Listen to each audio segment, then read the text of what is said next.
Hey, welcome to everybody who is just hopping on to the Northland Diversity and Aging series, Dementia from Different Perspectives event. We're thrilled to have you. We'd like to invite you to please put your name and affiliation to an organization in the chat. Introduce yourselves, and if you're a community member, please indicate that.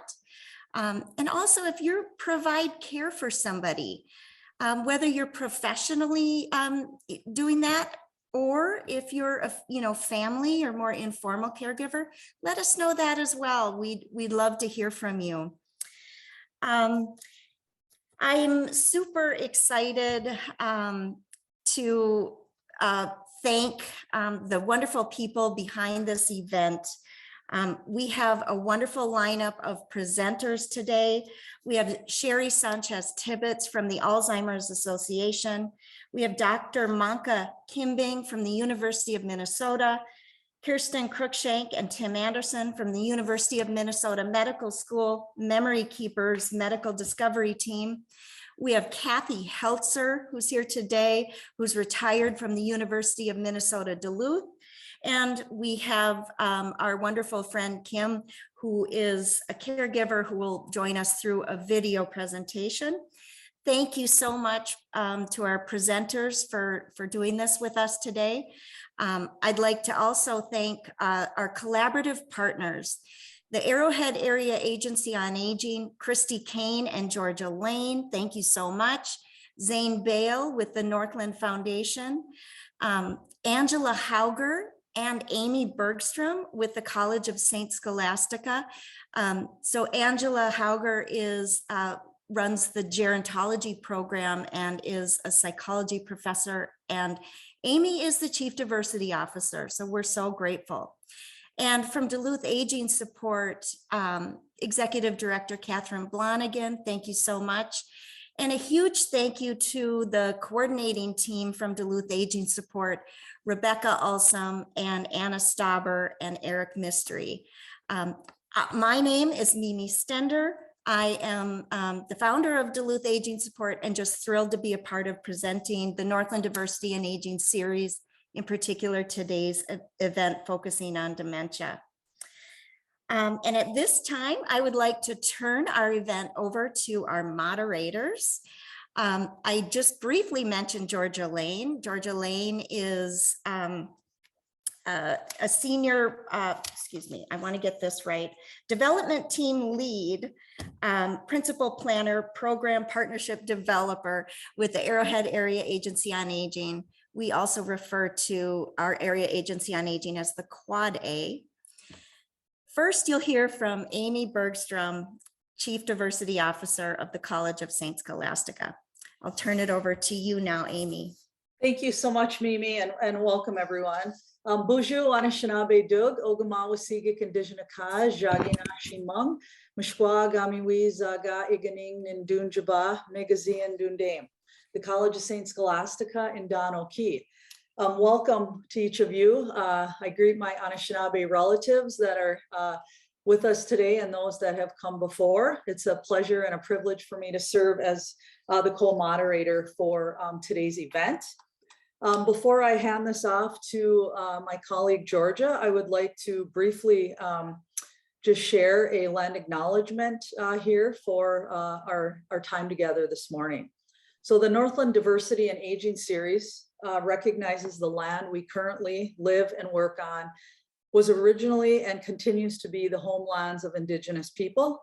We currently enjoy access to this land because the land was ceded in a nation-to-nation treaty process between the Anishinaabe and the United States government. By recognizing Indigenous homelands, we accept our shared collective history and make a commitment to shape our ongoing relationships with justice and reconciliation as our guiding values. Georgia? Thank you, Amy. All right, well, great to be here today. I'm also very honored to be co-facilitating this event. I think this is absolutely the highlight of my week this week, if not my month. very excited for a great panel of experts talking about their respective areas about diversity and dementia, followed by a conversation with Kathy Heltzer about her personal experience. So with that, I'm going to remind folks you can go ahead and use the Q&A function. We've got a lot of information coming your way today, so I'm sure there's going to be lots of questions that are popping up, but please do feel free to use the Q&A function. And we do have, this session goes from 11 to 1 o'clock, but for anyone who is able to stay on, I highly encourage you to join us for a little bonus section, a Q&A discussion with Kathy Heltzer and her experience being a caregiver. So if you're able to stay on an extra 15 minutes, we would love it. So without further ado, I am going to introduce Sherry Sanchez-Tibbetts. Very excited to have her here today. She is the Director of Diversity and Inclusion for the Minnesota North Dakota chapter of the Alzheimer's Association. Sherry develops cross-functional partnerships with community and faith-based organizations and tribal governments to ensure that all persons access the resources and support they need. So welcome, Sherry. Thank you, Georgia. Good morning, everyone. Thank you for joining us today. I'm going to share my screen.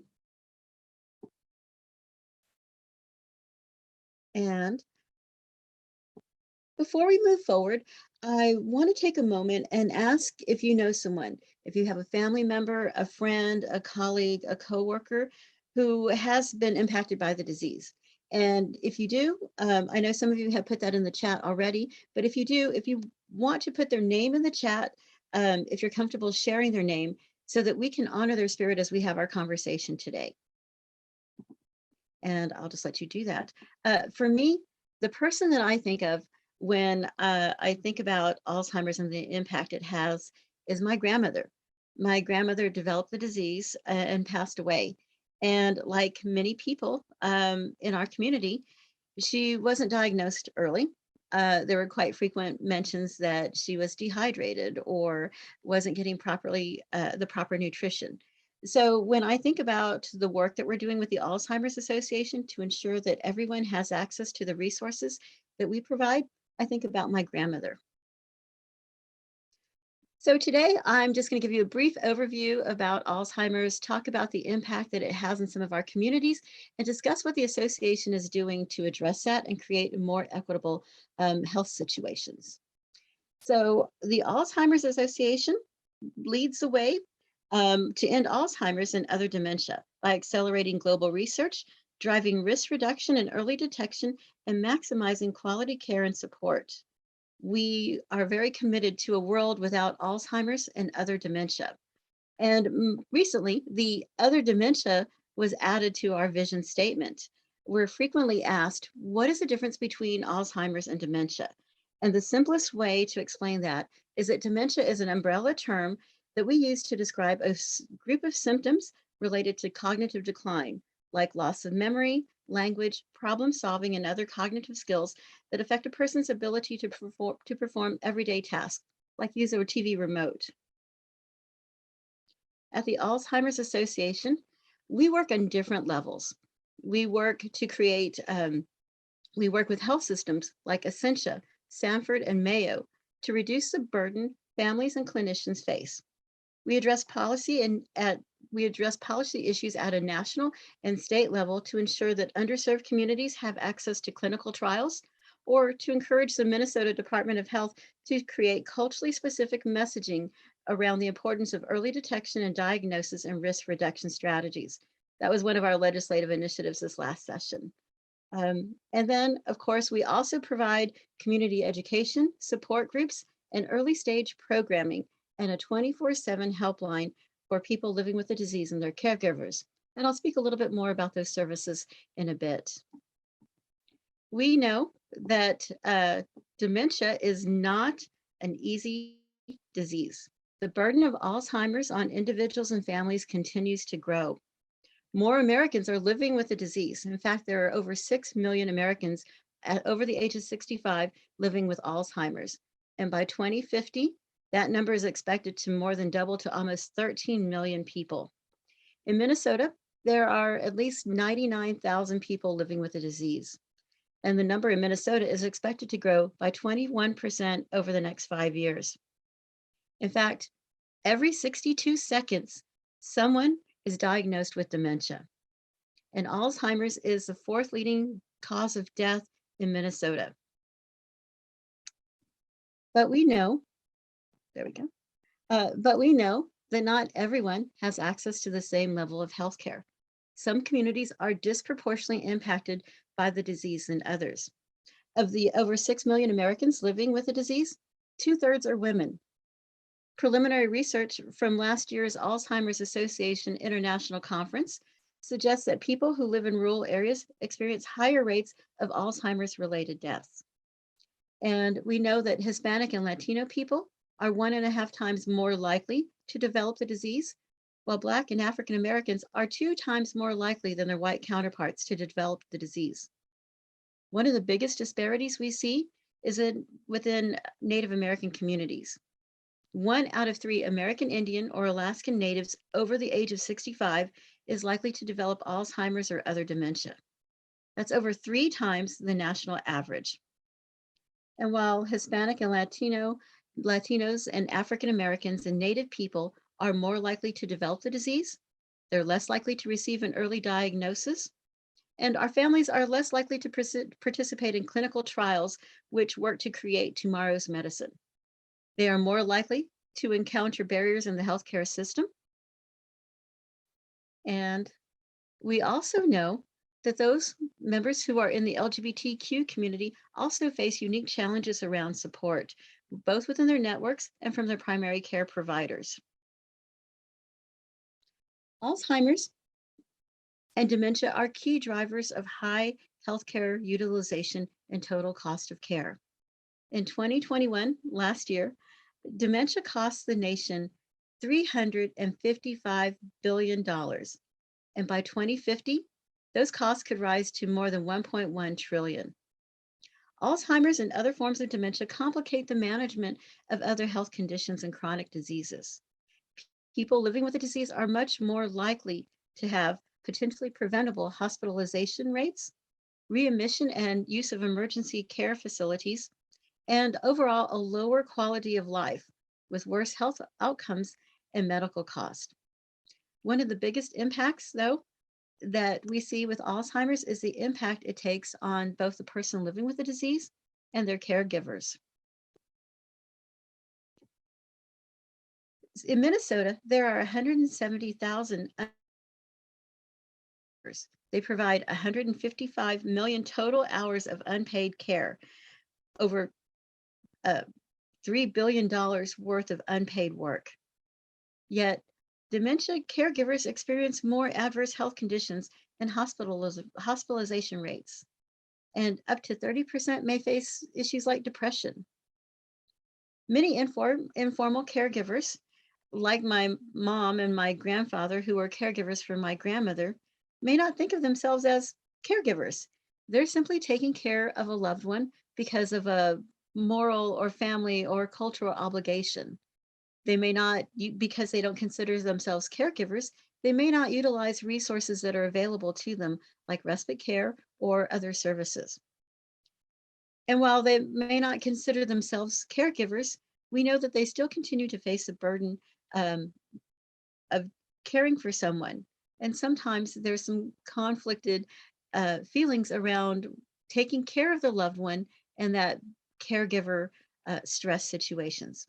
Some of the things that we do know about caregivers, though, is that over half of primary caregivers take care of their parents. They're that sandwich generation who are taking care of both their parents and children. So we have multi-generational systems that sometimes don't receive the support that they need. 73% of caregivers are women, and about 1 in 3 caregivers is over the age of 65. 63% of the caregivers live with their person who has dementia or other or Alzheimer's. And about 41% of caregivers have a household income of about $50,000 or less. So you can see that caregiving has a really broad impact, not just for the person living with the disease, but those around them in their support network. one of the things that we've started considering is that we all know the social determinants of health and that they're interrelated, and but one of the things that we have not considered is, where does caregiving fit on this? Caregiving can impact the life of the caregiver, and it has a life course action. So when we start thinking about social justice and health equity and the social determinants of health, one of our challenges is looking at how we ensure that those informal caregivers are also accounted for. We provide support groups for caregivers, peer-to-peer exchanges, information, and emphasize the importance of maintaining those physical and mental health relationships. And then we also provide community education, both in person, we're pivoting back to in person, and online virtually. Our classes are offered in English and Spanish so that we can reach as many people as possible. But the way we really go about creating social change and reaching to those communities that are most impacted are through the development of community partnerships.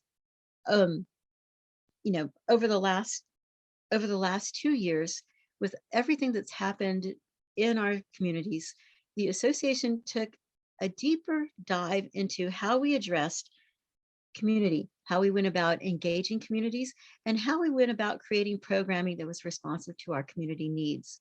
We held listening sessions, both formally and informally, and conversations with community-based organizations. And we switched our model of engagement, especially when we're trying to look at underserved communities. We are creating partnerships with community organizations, with faith-based services, with tribal governments, so that we can reach those who are most impacted by the disease. We're breaking down silos and turned our DEI pillar on its side so that we're intentionally embedding a DEI perspective in all areas of the work we do, whether it's working with health systems, public policy, our programming, or even how we go about some of our messaging from communications. And while the association has always reached out to and supported all persons touched by the disease, the disproportionate impact faced by Indigenous people and communities of color clearly meant that we needed to create space for different ideas, culture, and points of view, and that we most definitely needed to begin with cultural humility, recognizing that while the Alzheimer's Association, as you can see by our logo, is the brains behind your brain healthcare, we aren't always the experts in some communities. And so we rely on our community partners to set the tone for how we engage those in their community, what is most appropriate, what some of the needs are, but also how to identify strengths within those communities so that we're coming from an asset-based approach in everything that we do. Some of our community partners in a chapter level include Rainbow Health, Leech Lake Band of Ojibwe, the Mexican Consulate, the Consensus Council in North Dakota, and a few others. We have about 12 community-based partnerships throughout North Dakota and Minnesota. And then nationally, we have about 15 different community partnerships that we work to create programming with, including the African Methodist Episcopal Church. And I just want to wrap up by sharing our helpline. Our helpline is available 24/7 in over 200 different languages. So someone will answer your call, a real person, within 65 seconds. We really want to emphasize that 200 languages are available because no one should face the journey alone. You can come before to ask questions, to find resources, or to chat with one of our specialists. And then other ways to connect with the association include our Facebook page, our Twitter, Instagram, and our YouTube channel. Thank you. Wow, thank you so much, Sherry, for that wonderful information. And thank you for your leadership. It's really enlightening to learn and hear the great work that you're doing, and to use your words, kind of turning the DEI approach on its head, and really thinking about integration of equity, diversity, and inclusion in all the work that you're doing. So thank you for that. It's now my privilege to introduce our next speaker, who will be presenting on the African immigrant experience and dementia. Dr. Manka Kimbeng is an assistant professor at the University of Minnesota School of Public Health and an affiliate assistant professor in the University of Minnesota School of Nursing. Dr. Kimbeng's research centers around understanding the causes of health inequities in minorities and improving health outcomes for older adults. So welcome. Thank you so much, Amy, for the introduction. Thank you all for having me here today. I am gonna go ahead and share my screen. Are you all seeing my slides now? Yep. So, like Amy mentioned, I'm going to be talking about African immigrant experiences related to dementia, and I've titled my presentation Introduction to and Awareness of Dementia, because for many in the African immigrant community, they're just getting an introduction to the disease right now.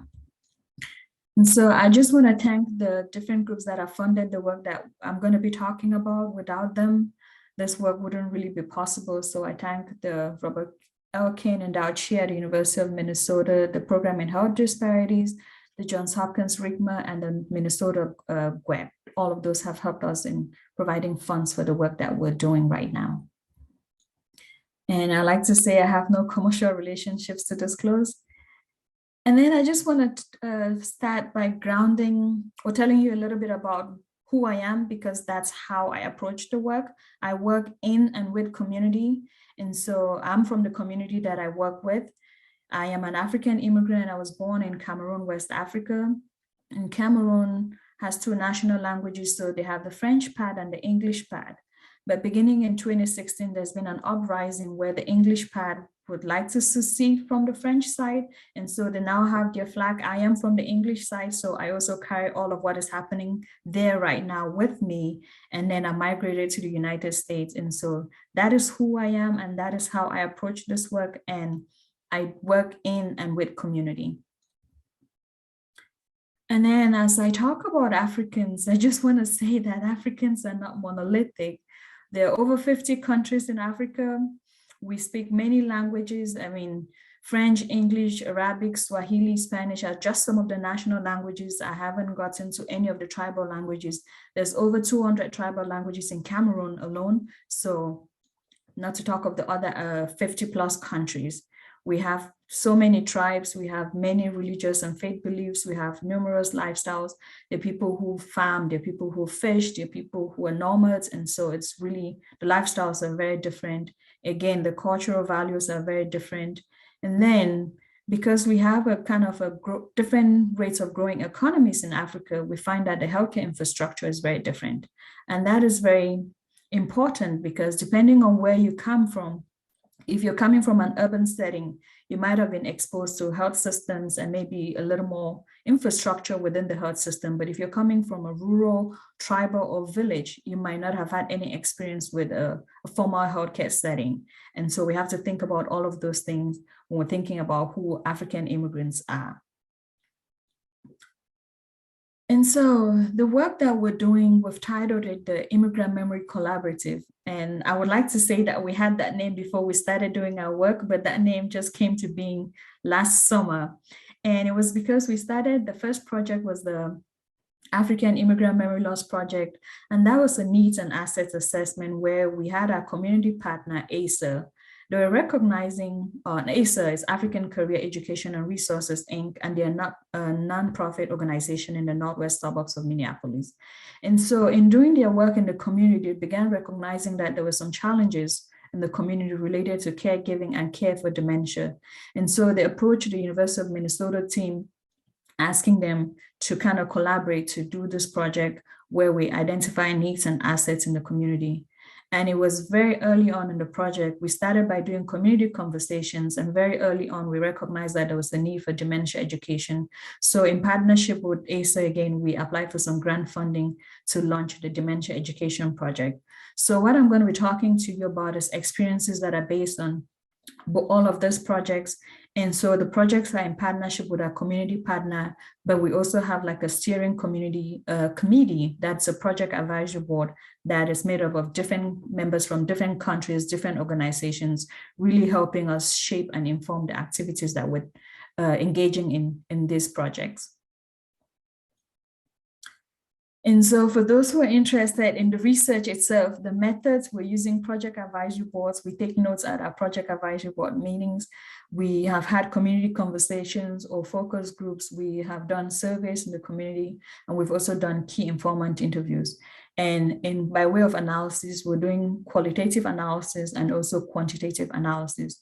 We actually have an event planned for later this month to review the findings from our community survey to community members. And so what I would like us to talk about today is kind of what we found so far in talking to community, both the project advisory board members, both our community members, and just the conversations that we've had or the work that we've done so far. This is what we found. So the very first thing we found is that there's no word for dementia in many of the African immigrant languages. And so the word or the words that loosely translate for dementia are typically related to memory loss at best, or at worst is related to mental health, but not necessarily positive mental health. It's a negative connotation, such as they're crazy, they're running senile, or something related to that. And then I think Sherry mentioned this earlier. We also found that there's no word or definition for caregiver in the typical sense. And so regardless of what type of care the person is providing, they typically refer to that person in the relationship which they add to the person.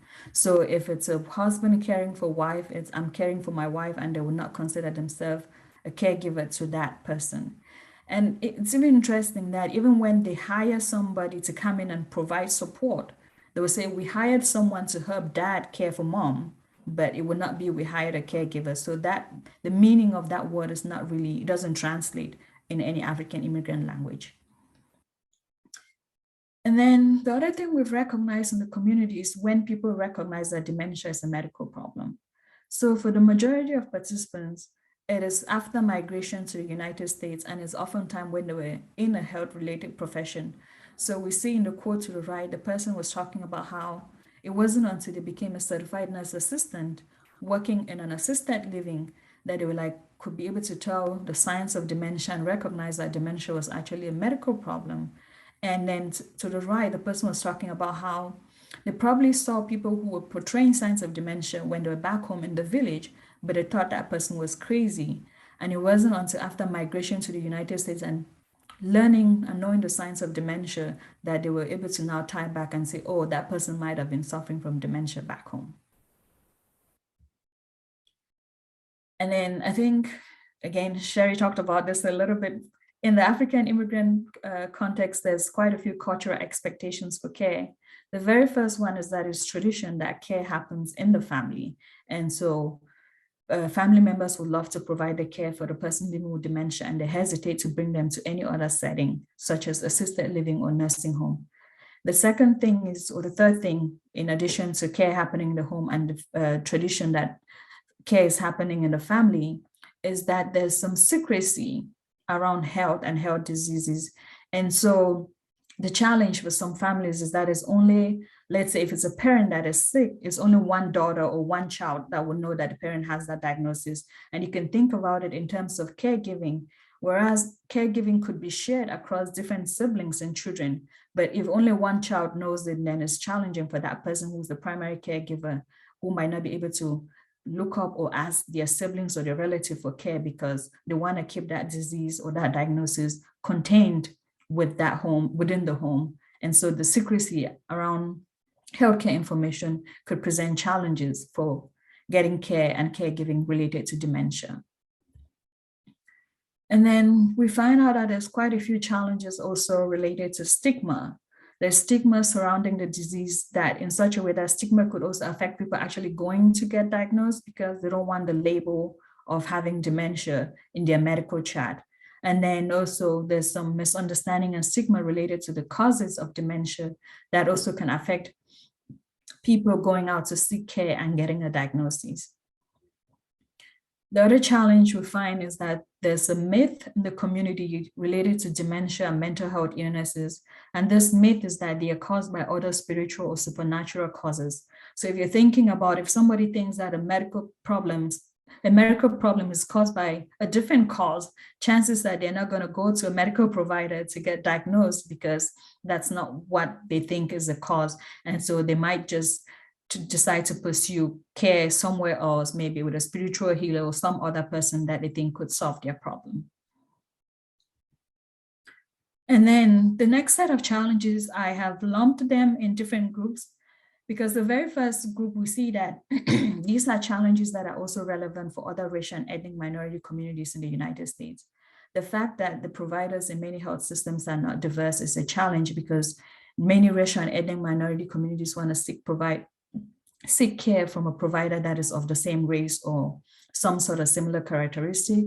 And then we all know that there's been a history of trauma and injustice related to research and the healthcare system. So that has led to fear in some communities in seeking care or accessing medical systems.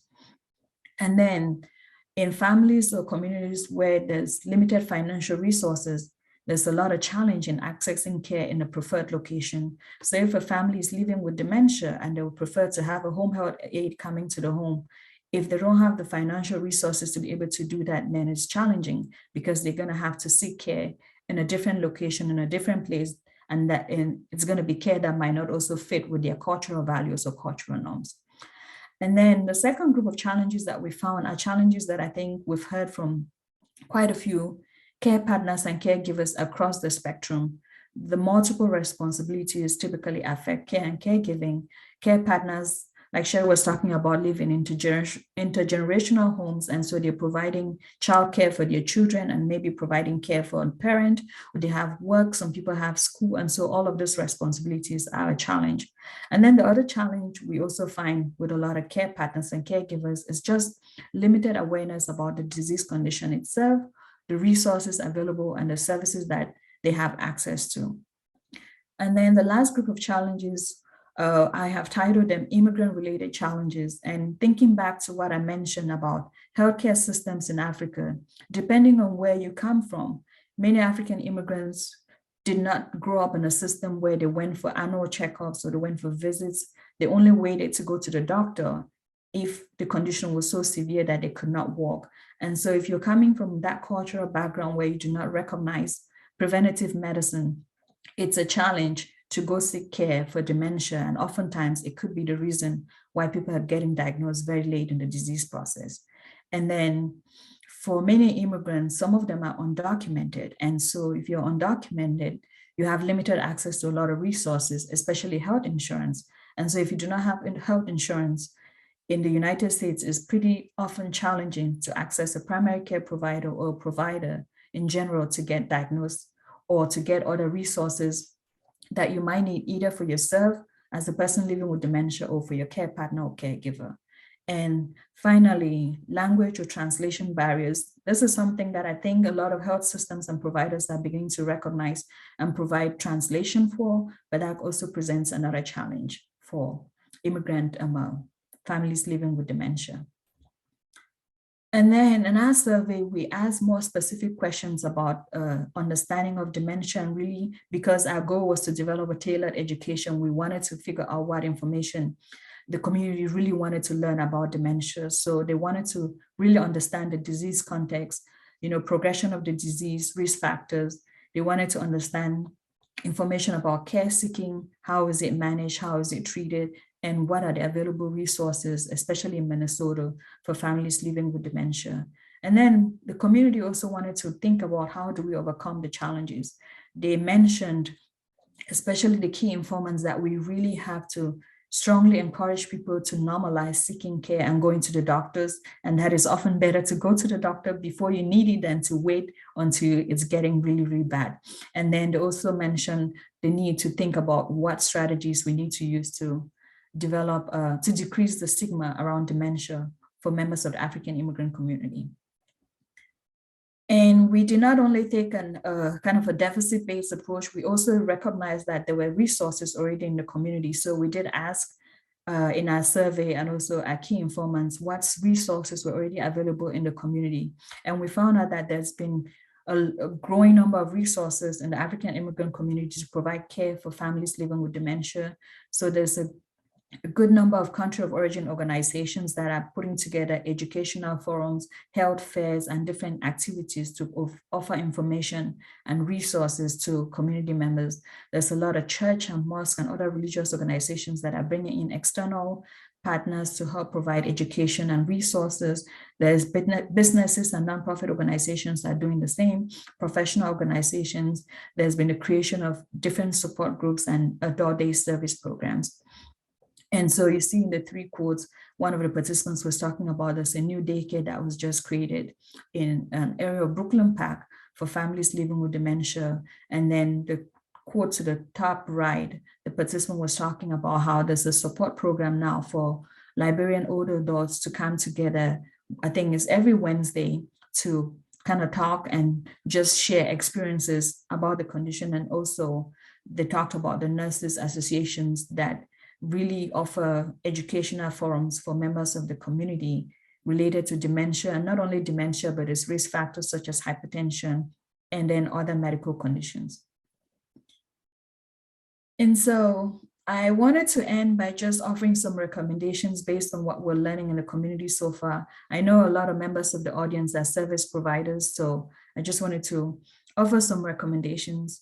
And the first one is that we think that it's very important that in providing care or encountering members of the African immigrant community, assess their current level of understanding related to the word dementia itself, because you could be having education and offering information and calling the word dementia, and people would not be understanding it because that word is not something that they're used to. So just start by assessing the current terminology around dementia and dementia caregiving. And then in every encounter, it will be good to incorporate dementia education. It might not be the whole booklet. It could just be offering information, a couple of facts related to dementia, so that that person leaving you leaves with a little bit more information about the condition. Again, with the cultural traditions to care for family in the home, it's very important that you assess the caregiving circumstances and the preferences of the persons that you're encountering, and really make sure that the care or the services that you're offering are in alignment with your goals. And then whenever possible, it's really important to begin offering families low-cost services. And the other thing I wanted to highlight with that is really think about the eligibility criteria and the documentation required. Because for some people, asking for a social security number, asking for a green card for people who are undocumented would just deter them from even coming into those resources. So really thinking about the documentation that is required to access certain services and the eligibility criteria that you're setting forth for the different services that you're offering. Again, we strongly encourage community outreach by service providers and partnerships. Engage the churches, engage the mosques, engage the community-based organizations, and offer resources through them, and also build their capacity. I think there's a time when many of the services that different service providers are offering could then be transferred to different community-based organizations after their capacity has been built. So I strongly encourage service providers to begin doing this work now. I recognize as a community-based researcher that building relationships with community takes time. So it would be just starting the process, having the conversation, and making sure that you're engaging with them to build capacity and build the relationships. And then the last recommendation is that while I recognize that translation is something that is being offered right now by a lot of service providers, offering culturally responsive services goes a little bit further than just translation. Culture is so diverse, and language is just one aspect of culture. So it's really thinking about how are your services culturally relevant, and how are your providers culturally humble? So training the providers in cultural humility, and also making sure that the services that you offer are culturally responsive to the needs of the various communities you're engaging with. And so I just want to thank our village, our participants, our project advisory board members, our volunteers. Most of our staff both at the University of Minnesota and ASA are primarily volunteers, and our community partners, the churches, the mosque, and the organizations. Without them, this work would not be possible. So I would just think that's the end, and I welcome any questions and discussion points we have during the Q&A. Thank you. Thank you so much, Dr. Kimbing, both for your leadership that you're doing in this work in the communities, and also for sharing it with us today. I'm just really struck by and reminded by how powerful our language is and how it shapes the way we think about things, both from a diversity perspective, but how we think about it every day. So I think that's great. And I also noted just similarities around stigma. I think there's some universal things in working with dementia. I think there's stigma around the disease all too often throughout a lot of cultures. So it's just kind of interesting to think about. So thanks. And please do, we encourage folks to enter questions that you're having right now as you're listening to the speakers into the Q&A, and we will circle back to all of our questions after our final presenters. So with that, I would like to welcome both Tim Anderson and Kirsten Cruikshank. Tim is the Community Engagement Specialist for the Memory Keepers Medical Discovery Team with CERDR. And CERDR refers to the Center for Community Engaged Rural and Alzheimer's Research, which has been established to tackle the growing challenge of dementia and dementia care needs in rural Minnesota. So we are really excited to have one of the only national rural research centers about dementia right here in Minnesota. So in Tim's role, he serves as the liaison between CERDR researchers and the greater community. I'm also welcoming Kirsten Cruikshank. Excited to see both of you here today. Kirsten works with the Memory Keepers Medical Discovery Team CERDR team as a community-based researcher, conducting qualitative interviews with family caregivers, healthy older adults, and professionals. So welcome. I will hand it over to Tim. Thanks. Actually, I think I'm going to kick it off here. Oh, great. Go for it, Kirsten. Thanks. And then hand it over to Tim. Thanks, Georgia. And thank you, Mimi, for inviting us to present about the CERDR project today. It's a privilege to be on this webinar with the other presenters. The conversations that you're facilitating in this series are rich and are going to help us all age in a more responsive community in the Northland, and it's really exciting. Today, Tim and I are here to represent the Community Engaged Rural and Alzheimer's Research Project, also known as CERDR, as Georgia said. Tim's going to share the information in a slide presentation about our mission, leadership, and structure. I'm just providing this introduction as a member of the Northland rural community. Basically, for my whole life, I grew up in Northwest Minnesota in Thief River Falls, and now have lived in Lake County for about 30 years. So I'm happy to be part of the rural community and to be able to do some work in this area. After working in nonprofits and grants management and aging services development for most of my career, I made the shift to be a community-based researcher with CERDR. Why? And why did I do this? I just want to share that it's an honor to be doing this work, to interview older adults, family caregivers, and professionals, and to help engage the community in this research. The interview guides that we use are designed by researchers to ask about the barriers to receiving the care that people need with Alzheimer's, as well as the facilitators. What are the things that help you live in rural northern Minnesota? What are the things that help you care for loved ones in rural Minnesota? And what are the things that can facilitate that care and make for better outcomes? Our interviews are recorded and transcribed confidentially. The information is carefully coded and analyzed by our researchers. This is an opportunity to get to the heart of the matter. The long-term goal is to reduce health disparities and to improve the quality of life for people with dementia and their caregivers. Now I'm going to turn it over to Tim to share more information about our work. Thank you. Thank you, Kirsten. I'll go ahead and share my screen now.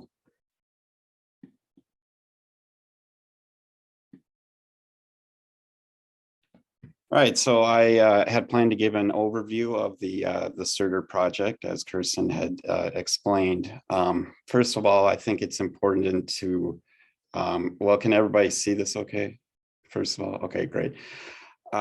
I want to go over our mission statement real quick. The mission of the MKMDT is to support an environment of team science, conducting community-based participatory research on dementia and its associated risks and comorbidities. And we work with both Indigenous and rural communities with the aim of achieving health equity. These are the leaders of our organization, Dr. Worry and Dr. Jacqueline, who have been critical, obviously, in getting this project off the ground. I think it's important to note that we have a very aging population in the state of Minnesota, particularly in rural Minnesota. If you look at the estimate of individuals age 65 and over for the next or the past 10 years, it has certainly been increasing, particularly in rural areas. You can see on the left side of the screen, what are highlighted are our rural counties. The darker the color blue, the more people living there. And the estimated population of individuals under the age of 18 in rural Minnesota is declining. We also see a regional variation in ADRD rates and outcomes. As you can see on the left side of our screen here in the chart, the crude death rate per 100,000 people for rural individuals due to Alzheimer's is about 53 compared to 42.9 in metropolitan areas. And on the right side, as I had mentioned previously, we do have an increasingly aging population. With that is associated more diagnoses, projected diagnoses of Alzheimer's. So people often ask what a community-based participatory model is. That's a collaborative approach, just enabling community members to participate in all phases of research and identify topics to be studied. So we do this with community advisors and research partners, members of the community who have a say in academic publications, how we should do community research, and how overall we can improve community health and education. So one of the key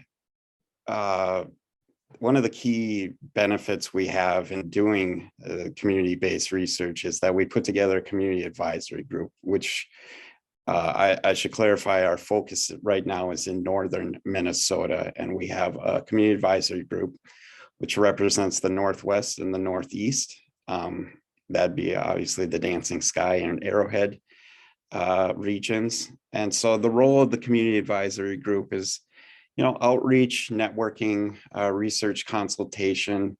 They've helped a little bit in recruitment as well.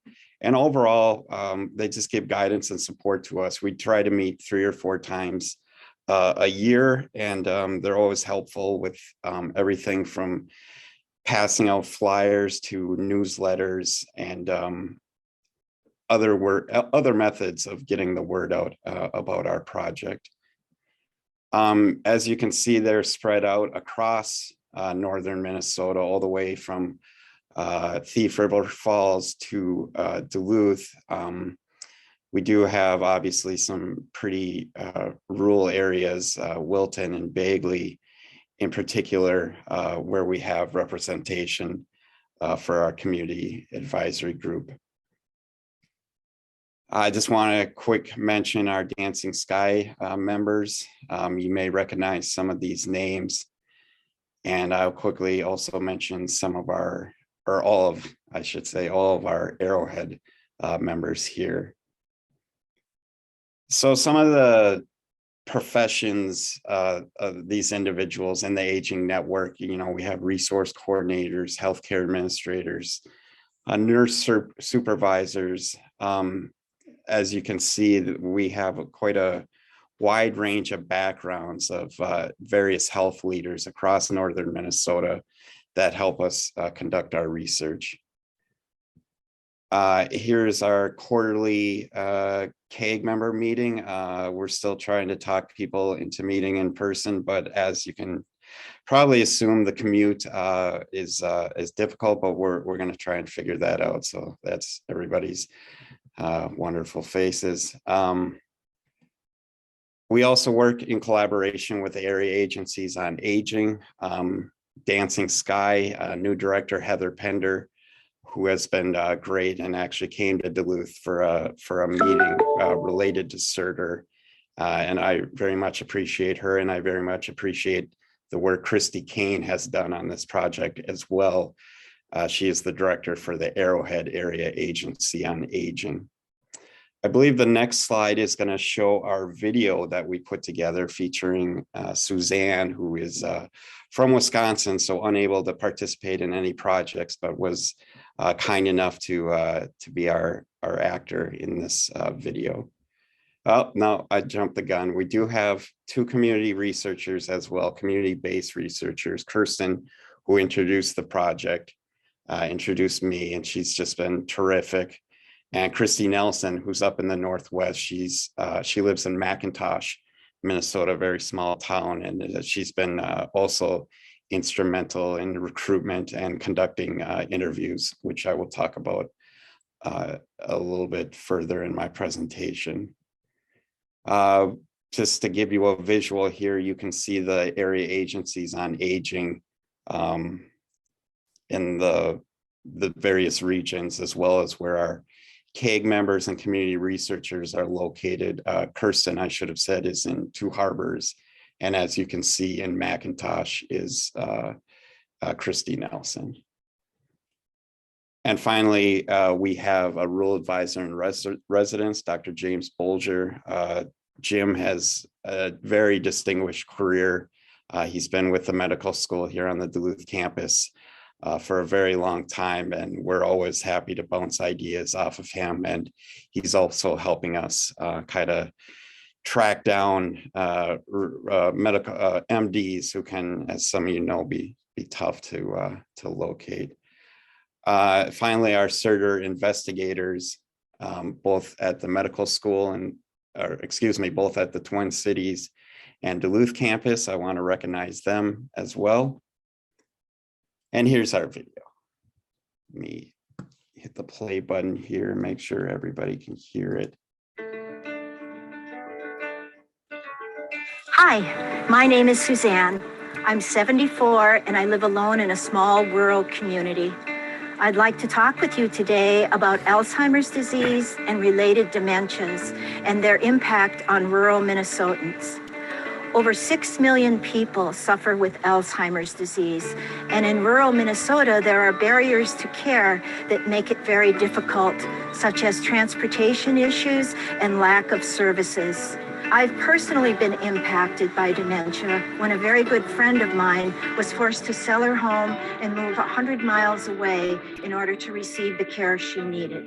At the University of Minnesota Medical School's Duluth campus, researchers who are part of the Memory Keepers Medical Discovery Team are working on addressing the problem of dementia and dementia care in rural communities.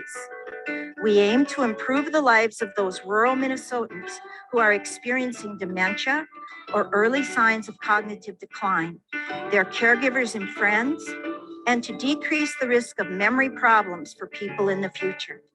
For this reason, we are also talking with healthy older adults about the experience of aging. The Memory Keepers Medical Discovery Team is launching the SERDR project to help accomplish these goals. SERDR stands for the Center for Community Engaged Rural Dementia and Alzheimer's Research. Our goal is to use community-based approaches in rural communities in northern Minnesota.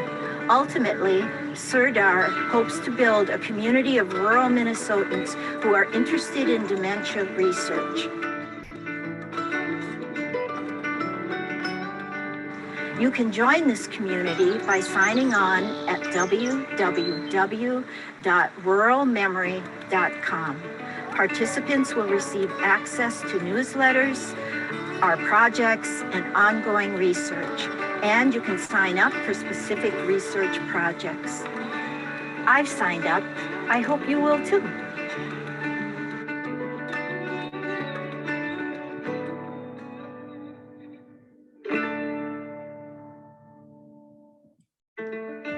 Oops. Okay, excuse me. So what exactly is SERDR? So under the CERTA umbrella, we have 5 projects essentially. Project 1 is a qualitative study where we are conducting interviews with up to 100 individuals. These include healthcare leaders, social workers, even people who you might initially not think would be involved in this kind of care, such as EMT or police professionals. For example, they might be ones responding to incidents with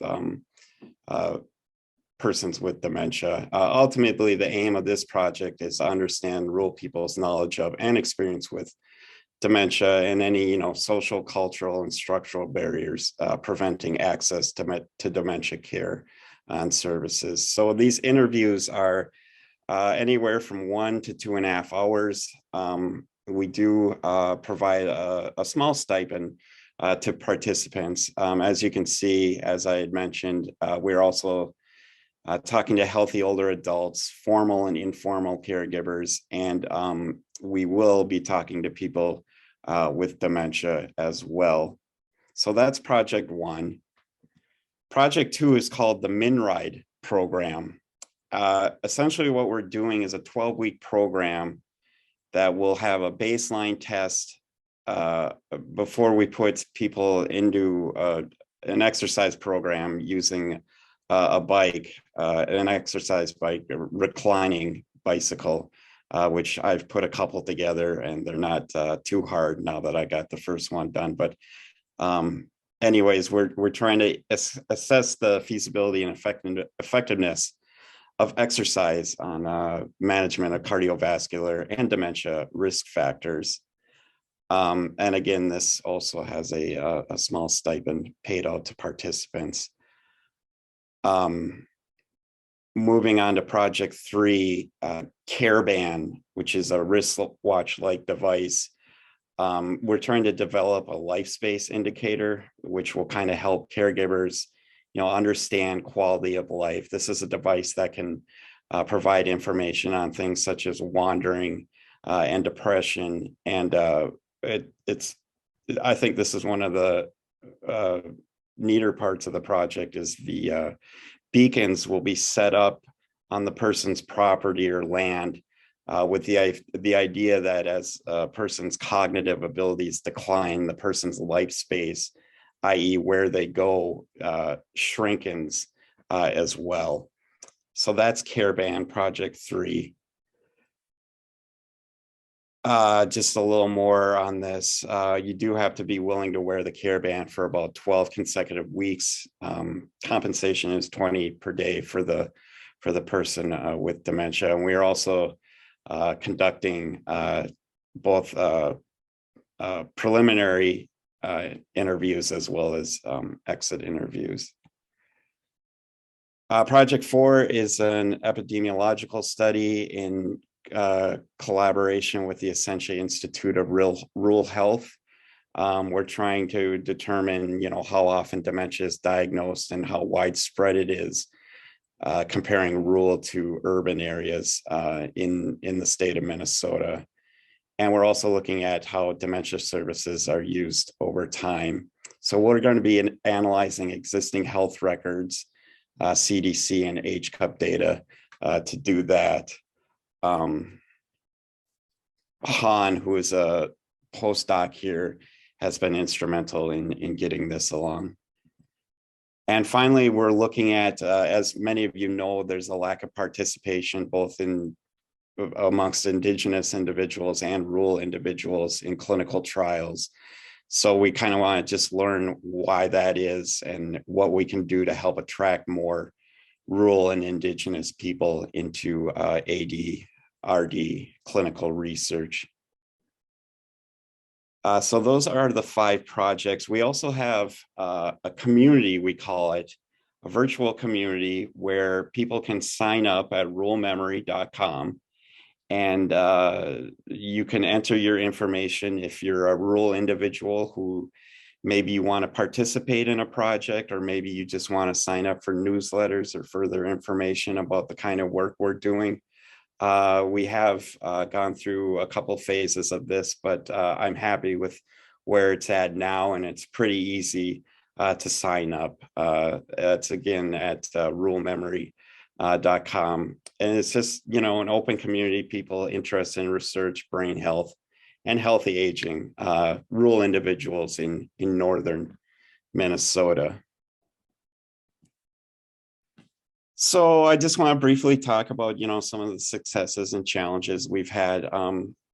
Recruitment, as many people know who have participated or who have engaged in these type of projects, can often come in waves. It can often be a lot of hits, a lot of misses. Essentially what we're doing and why I give these presentations is we want to just build trust. And part of that is going to the communities, which is why the CRs are community researchers such as Kirsten and Christy, who are actually from these communities. I live in Duluth, but I am willing to travel and have traveled everywhere. But our two CRs have been just so great in building trust with community members, letting people know that this is kind of a long process. We don't want to overhype expectations for people either. So we are, this will take several years. But some of the ways we do recruit is flyers, posters, social media. We have a Twitter account and we have a Facebook account. And I do attend various fairs and other health conferences as well. In fact, I will be at the Wisdom Steps conference at Black Bear Casino later today to talk about CERDR. So that has been so far our story on recruitment. If you are interested or know someone who might be interested, please contact our project coordinator, Patty, who's also been excellent. And you can see the email below and the phone. And you can also, as I had mentioned, go to ruralmemory.com. I see I have about a minute left, so I acknowledge our funders. And then finally, I just want to say thank you, and I'm happy to answer any questions or address any comments in the Q&A period. And once again, I want to thank the sponsors of this event for allowing me and Kirsten to speak. We very much appreciate it. Wonderful. Thanks so much, Tim and Kirsten. So we are a little bit ahead of schedule, which is wonderful. We'll have a few more minutes to go through question and answers or discussion time. And we have had a couple questions come in. If you would like to submit a question, reminder to please use the Q&A function versus the chat. That helps us keep track of the discussions better. And so the first question is directed to Sherry Sanchez-Tibbetts about the Alzheimer's Association, wondering if resources are free of charge and what's the best way for people to access them? Should they call? Should they find a local person? Should they use the website? How do you direct people to kind of start to navigate the Alzheimer's Association resources? Thank you, Georgia. That's a great question. So all our resources are free and there's no charge for anything. We also, to Dr. Kimbeg's point, we don't ask for documentation. So immigration status, insurance status isn't a barrier for people to receive our services. One of the easiest ways to connect with the association is to call our helpline. I'll put the number in the chat. And you can visit our website, which I'll also put in the chat for more information. We also have a community resource finder where people can go for additional resources, look for community-based organizations and services. Great, thank you. I think there's another question here, Georgia, that I can ask, and I think it's probably directed towards Dr. Kimbing, but is there any efforts underway to recruit diverse providers for African immigrant populations?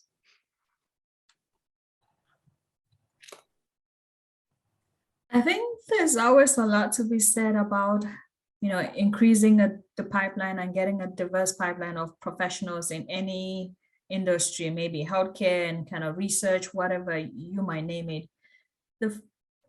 I think there are quite a few healthcare professionals that are African immigrant themselves. We have a lot of nurses, a lot of nurse practitioners, which is one of the resources that the community is using. The other thing I would also like to highlight, though, is that we could all be engaging in cultural humility, so much so that whoever the practitioner is, you really don't need to be up. I want to say this. It's nice to be able to, it's good to have a preference to say you want to see a professional who's of the same ethnicity or race as you are, but you could also have a really good encounter with a provider who's of a different race or ethnicity, gender, or whatever the difference is from you, if they approach you in a culturally humble way.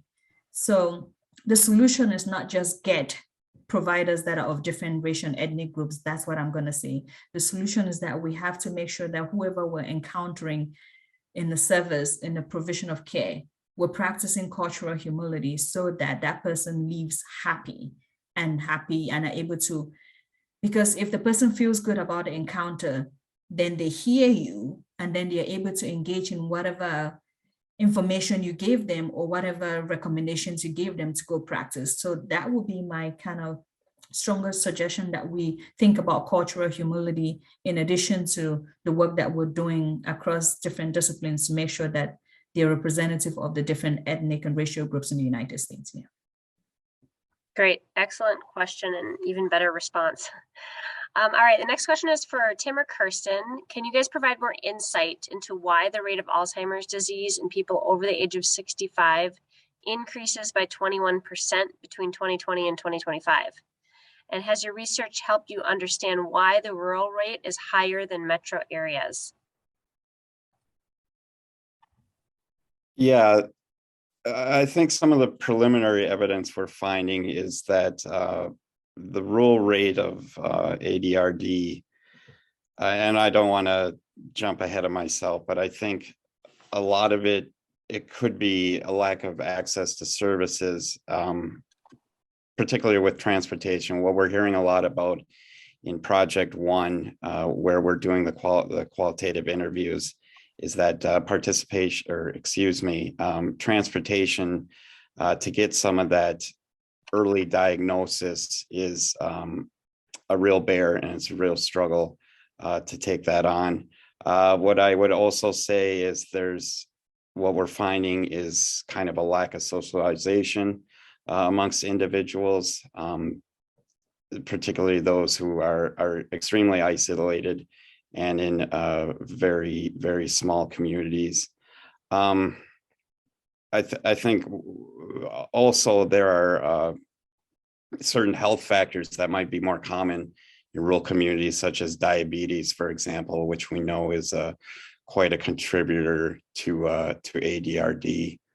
I hope that answers your question. Kirsten, if you have anything you want to add, please do.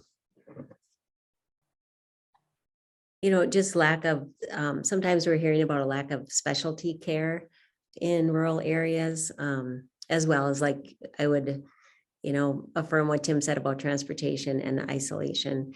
And that's really one of the key questions we ask in our interviews, is to see what people's perspective is on why the outcomes are worse. So we'll know more as we gather more information.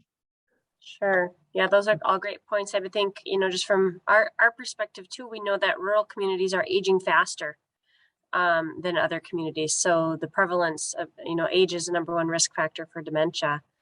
And then a follow-up question, Tim, is could you expand on the importance of social connection?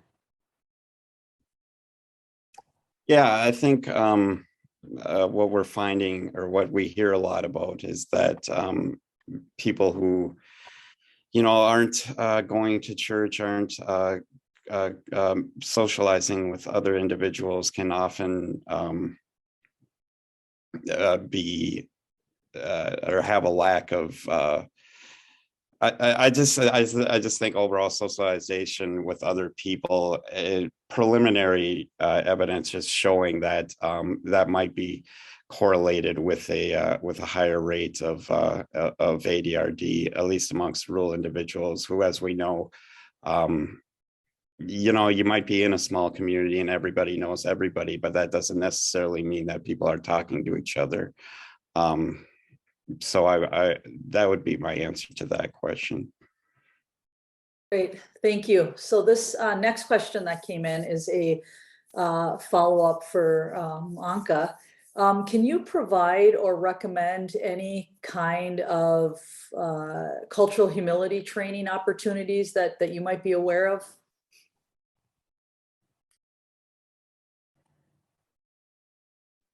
That's a very good question.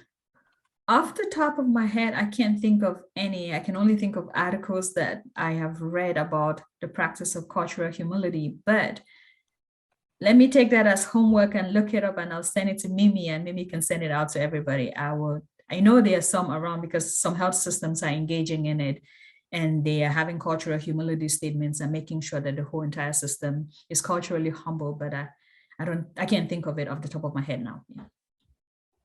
Yeah, great. Thank you. A follow-up homework is wonderful, and we would welcome that suggestion. I think do we have time for one more or another question? I think for a couple more questions. Yeah, I'm gonna circle back to a question that was in the chat for area agencies on aging or community organizations for CERDR folks. How do people find your projects? I know, Tim, you spoke to that a little bit, but do you guys need help for recruitments, or how can folks from the community-based side support CERDR and the research that you're doing? And Kirsten, you had a response in the chat, but you might want to speak a little bit more to, how can the community kind of reach in and help you guys with your research?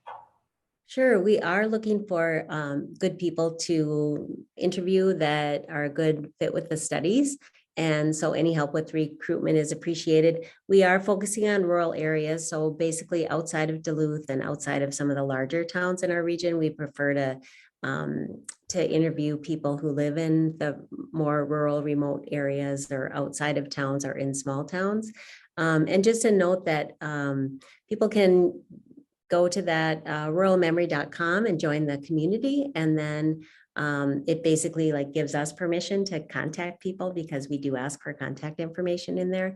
And then we contact people for a brief screening. Might be like a 10-minute phone call for a screen to see if they're a good fit. And then we go through a consent process before doing the interviews. So just so you kind of know what that process is. It turns out we have interviewed quite a few key informant professionals at this point, but we do want to interview more physicians, and we do want to interview more family caregivers and more older adults, like healthy older adults that don't have a diagnosis of dementia. Down the road, we may interview people with dementia, but because of COVID and a variety of factors, we're not doing that right now at this time. I don't know if you have anything to add, Tim. No, I think that sums it up pretty well. I again would highly encourage, if you're a rural individual interested in our research in northern Minnesota, please check out ruralmemory.com.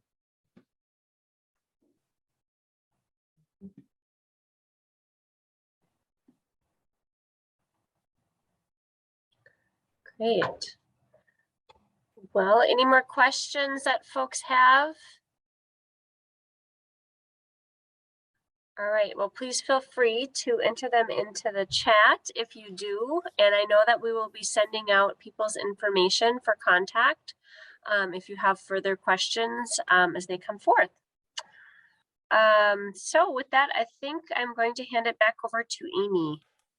Excellent. Thank you, Georgia, and great information there with the Q&A session. Thank you, everyone, for your engagement and participation in that segment. It's my distinct privilege to introduce the next segment of our morning or day here, and introducing the Dementia Caregiver video. So Kim, who we will hear from in the video, is a Vietnamese immigrant.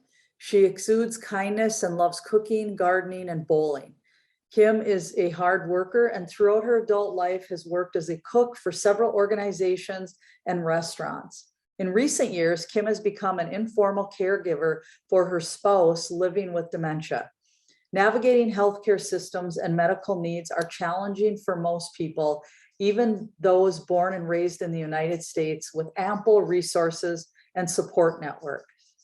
Kim faces the complex challenges of caring for her husband on her own and with limited resources and support. In this video, Kim shares a glimpse of her story as a caregiver. She hopes that it will be helpful for those learning how to create support systems that are helpful for all people, but especially those with a similar story as hers, to help make the best community possible for all of us.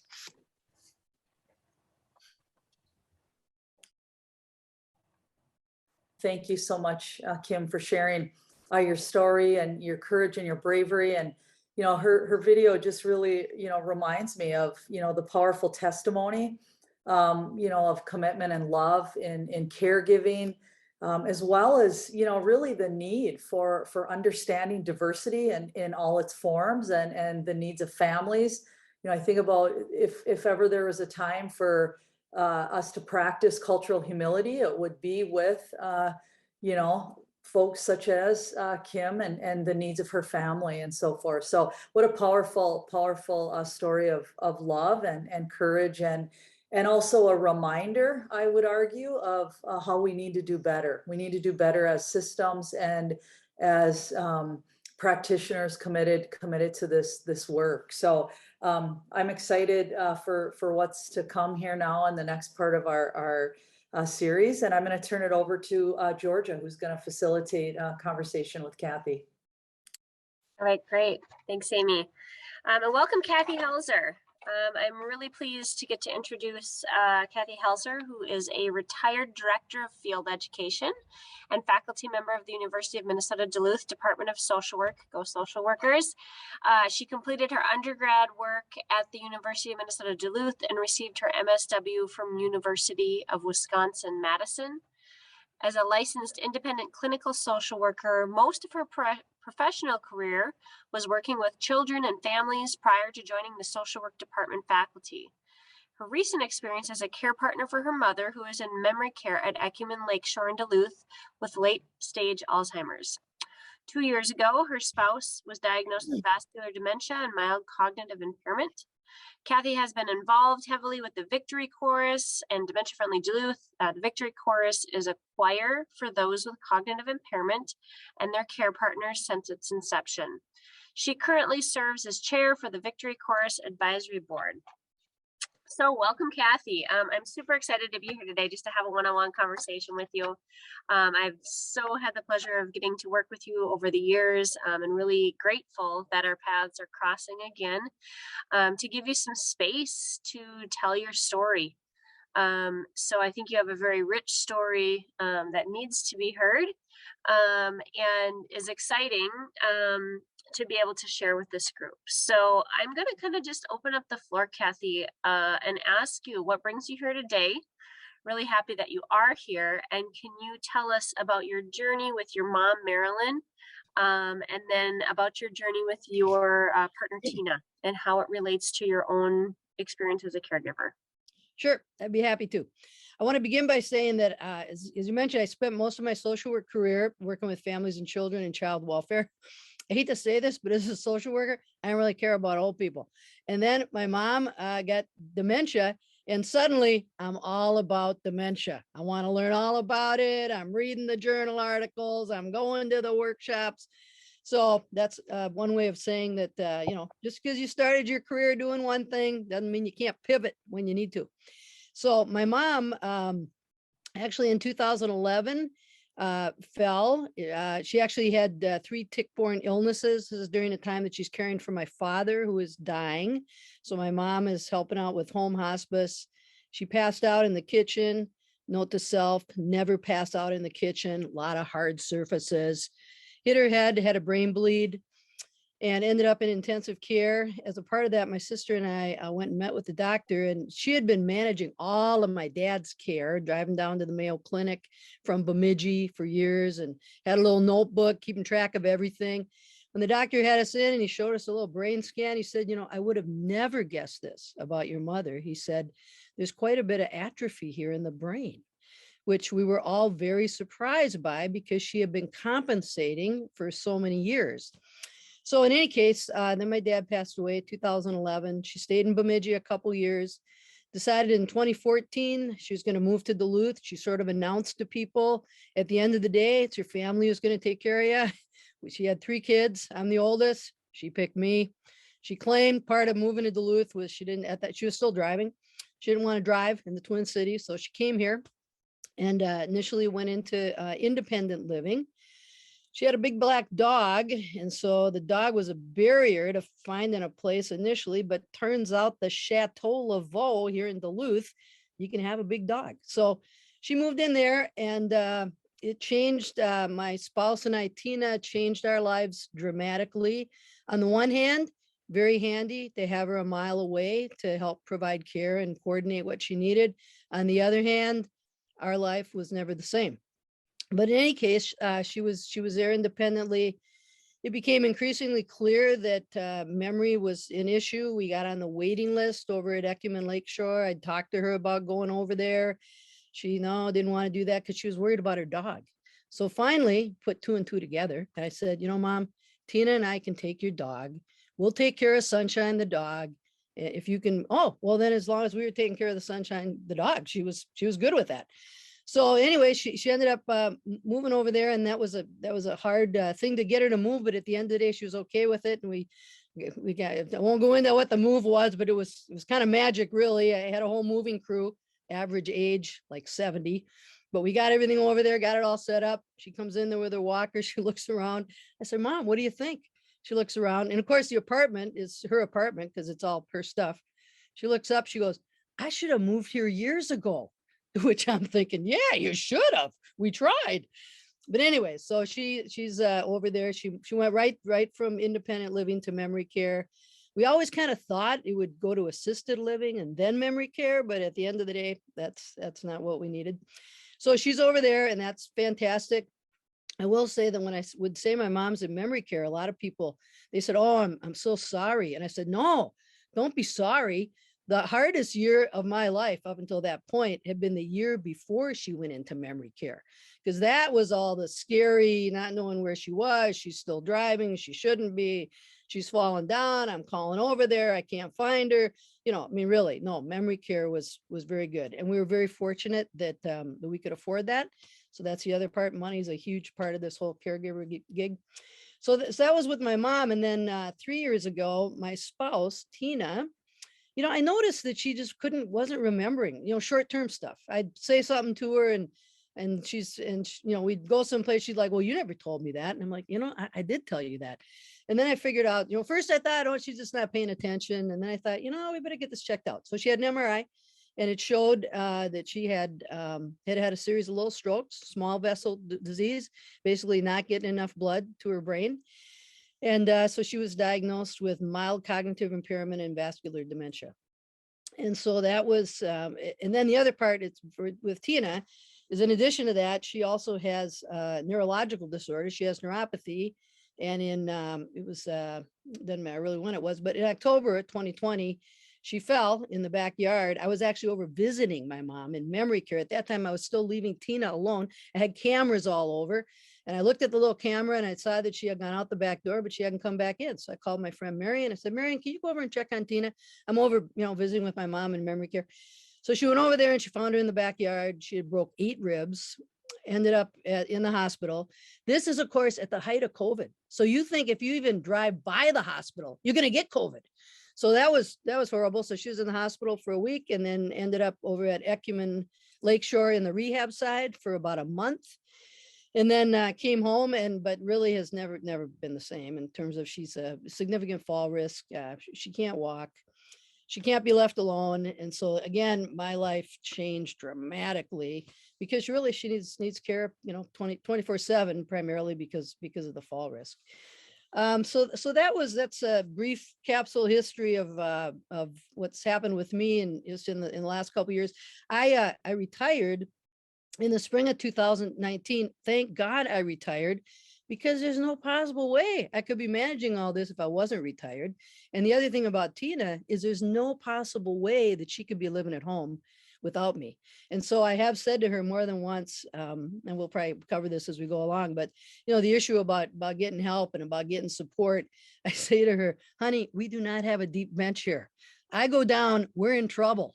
And so I think it's really super critical to have backup and have support. I mean, the other thing was, again, this is the middle of COVID. So people don't want to come to your house. You don't want people in your house. You don't want anybody just coming in. I think this was even before, yeah, this is before, when she got hurt, it was before vaccines. So, thankfully that has changed. But in terms of my own, what brings me here today is, anything I can do to help provide, education or assistance to other caregivers and care partners that are going through this. I'm happy to do it. Awesome. Thank you, Kathy. You packed in a lot of your story, and it's very rich. And I'm going to back up a little bit and talk a little bit about the supports that you've had, both your own kind of an internal resiliency, but also your community support, your social supports that you've had in caring for your mom. You mentioned, the move was difficult, and you took a whole team of folks. Things with Tina, right? So can you speak a little bit to the supports you've relied on? Are there some that are the same or maybe different between your mom or Tina? Yep. So I think that in terms of my mom, the primary, when she moved here, really the primary supports I had for her probably were professional ones that we contacted Age Well Arrowhead, and they had someone come over and meet with us and talk about, what they could help to provide. Initially, we had a volunteer whose name was Morgan, and in her day job at that time, she was a bat researcher. Now she works as actually researching moose. But anyways, Morgan came over like once a week. She'd come over on Thursday nights. She would cook a meal for my mom and eat with my mom. And then she had a whole bunch of food that then she put in little containers and put it in the freezer and labeled it. And my mom could microwave a lot of that stuff until the next week when she came. And so Morgan was really, really great. We also were concerned. Oh, also my mom still at that time, this is before she went to Ecumen, she's living on her own. So she's got a dog. So I hired the Twin Port pet sitters, and they were wonderful. And they came 3 times a day and they walked her dog. And as my sister said at the time, Kath, at least we got somebody checking on mom 3 times a day, which was true because, if they came there, and actually there was one time when they came over grandma's marathon weekend, which is coming up now in Duluth, they came over to walk the dog. They get there. My mom's not there. The dog's not there. Twin Port pet sitter person goes outside and kind of looks around. And there was my mom laying on the side of the building. She had taken the dog out and was going to watch the marathon or something. So she, got her back up and got the dog back up and got him inside. But anyways, that was a good resource. Then we later determined that, we were worried. We're on the list. We're not getting in yet quite to memory care. And so then we hired a home care agency to come in, and they would be there overnight with my mom just to be sure that she didn't get up, in the night and wander around. That was helpful. She got connected up with Gloria Day Lutheran Church. They were great. They continue to be great. They would pick her up and take her to church every Sunday. And I think that was super helpful. So those were the things with my mom. With Tina, we're a member of a faith community, which, if you're a member of faith community and they're helpful, that's fantastic. Not everybody is, but we go to the Unitarian Universalist Congregation of Duluth here. They were great from the get-go in terms of a couple of folks coming over and sitting with Tina. The other issue, we got this issue with dogs in our family, right? So we got a little dog, and my whole life I've taken the dog out 2-3 times a day. Well, I couldn't leave Tina to take the dog out. And it didn't really occur to me to put the dog on a little, rope in the front yard. It took me a little while to figure that out. So we had the Unitarians, again, average age 70. I got these great Unitarian dog walkers. They're showing up, in the morning to help out to walk the dog, and some of them at night. And then a friend of mine who was up in Grand Marais, a retired doctor, and he wanted to be helpful, but he was far away. I would have never thought of this. He said, I contacted East High School, and there's some high school kids there looking for community service work, and I think they'd help walk your dog.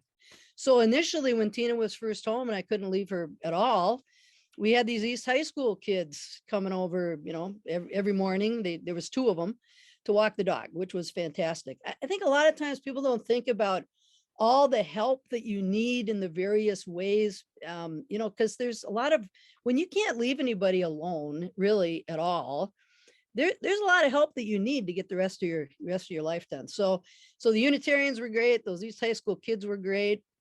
We also have the other thing that's interesting. This is a hard lesson to learn. some of your friends that you thought were going to be right there for you and super helpful, they're not there for you and they're not that helpful. And I mean, they're still your friends, but I can't quite figure it out. Other people that you never would have guessed would just step forward. There they are, showing up. One of my friends from the very beginning, she goes, Heltzer, I can come over every Tuesday from 10:30 to 12:30 as long as you need me, which is fantastic. So she's been doing this for like 2 years. She comes over every Tuesday. And then I know at least once a week, I can go visit my mom in memory care. We also had we did finally hire a home care agency, and we had a couple of people come in from there. It worked out okay, not, spectacular, but okay. And then we got my sister's partner's cousin. Her daughter goes to UMD and she was looking for some extra work. So we hired her and she was fantastic, 8 hours a week. That was great. Of course, then she graduated and got a job. So now I'm in the process of trying to piece together some care. The other thing is that initially the Victory Chorus, which is fantastic, that my mom and I are founding members of, the Alzheimer's Choir. We were meeting online, and so somebody else from our church came and stayed with Tina on Sunday afternoons so I could go over to my mom's and participate in the Victory Chorus online. And then when we weren't doing that anymore, he said, Kathy, I can just keep coming on Sunday afternoons so you can go visit your mom. I said, that would be great. So I got my buddy on Tuesdays and my other buddy on Sundays, and that has been, really very, very invaluable. I think the other thing is but a lot of this is about, they do that for free, but a lot of this is about money. If you have money and you can get somebody to mow your lawn or get somebody to do other stuff, but a lot of people don't have money. And so they got to figure out how to do everything. So, but I think that, so those are some of the supports, the faith community, the friends, the paid help. That's made a big difference. Yeah, I'm going to speak just to a couple of things, pick out a couple of things that you mentioned. You talked a little bit about trying to hire somebody, and we all know about the workforce shortage that's happening. And so I just want to point out and commend your resourcefulness and your ability to rely on informal support systems. And it's oftentimes a shift for people to be able to say, hey, I need help, or hey, I want help. So just kind of noting that, and then, so if you want to speak to that a little bit, and then if you want to maybe just give a little bit more history about what the Victory Chorus is and the impact maybe that music has had on you and your mom just through your journey. Yep. So this is one thing that when Tina was in the hospital, and then she was in rehab there for a month. It was really clear to me that I could not do this by myself. Now, some of this is because, I'm a social worker and I read all the stuff about that. Another is I was going to give a shout out to this Powerful Tools for Caregivers class. So Tina and I had gone to that together to kind of help, taking care of my mom. There's a little workbook and a little support group thing. And they, they just emphasize the importance that you can't do it all by yourself and that you got to take care of yourself and you got to ask for help. So the other thing I did set up too, which I think can be helpful, was a Caring Bridge site. I set that up when Tina was in the hospital. We have a Caring Bridge site when my dad was dying, and then when my mom got hurt, and I just reactivated that Caring Bridge site in the last couple of weeks to just because my mom is at the end stage now, probably of Alzheimer's, and I think will pass probably in the next couple of months. But I just want people to know about that. So I think, but the other thing that you had mentioned is stigma. So here's the other part. My belief is if you let people know what's going on, I don't think this is misguided. You let them know what's going on with respect to dementia and a cognitive impairment, they're going to be more compassionate. They're going to be more helpful than if they just wonder, why is that person saying those weird things? Or how come, I told them that 5 times and they don't remember. So, something that I've done from the beginning is I am not afraid to ask for help. Now, logistically, organizing the help can be a little bit more challenging. And I, right now need to get some more help in here. And I'm a little, I wouldn't say I'm overwhelmed, but I'm just haven't gotten to it yet. So I think it's just the importance of trying to reduce the stigma and then just asking for help, I think is huge. With respect to the Victory Chorus, so that my mom can no longer talk, but even a while ago when she could talk very little, she could still sing. And so every Sunday we'd go to the Victory and she'd sing, she'd belt it out, and I'd go over there and I'd practice the songs with her. And long after she could no longer speak, she could still sing. And there is increasingly research related to the part of your brain that has to do with singing, and kind of the muscle memory of the music stays on after everything else is gone. So even to this day, when my mom is really in very end stages of the disease, I go over there and I sing to her, and sometimes she mouths the words to some of the songs. You Are My Sunshine. It was also the name of her dog. She sang that song her whole life. So I would, burst into song. So I think music is so important and can make a huge difference. When people can't really talk anymore, they can still sing. And I just can't emphasize that enough. The Victory Chorus right now, pandemic, it's been pretty tough on us, but we're in the process of trying to recruit volunteers here in the Duluth area to help us out with the chorus. We need volunteer singers.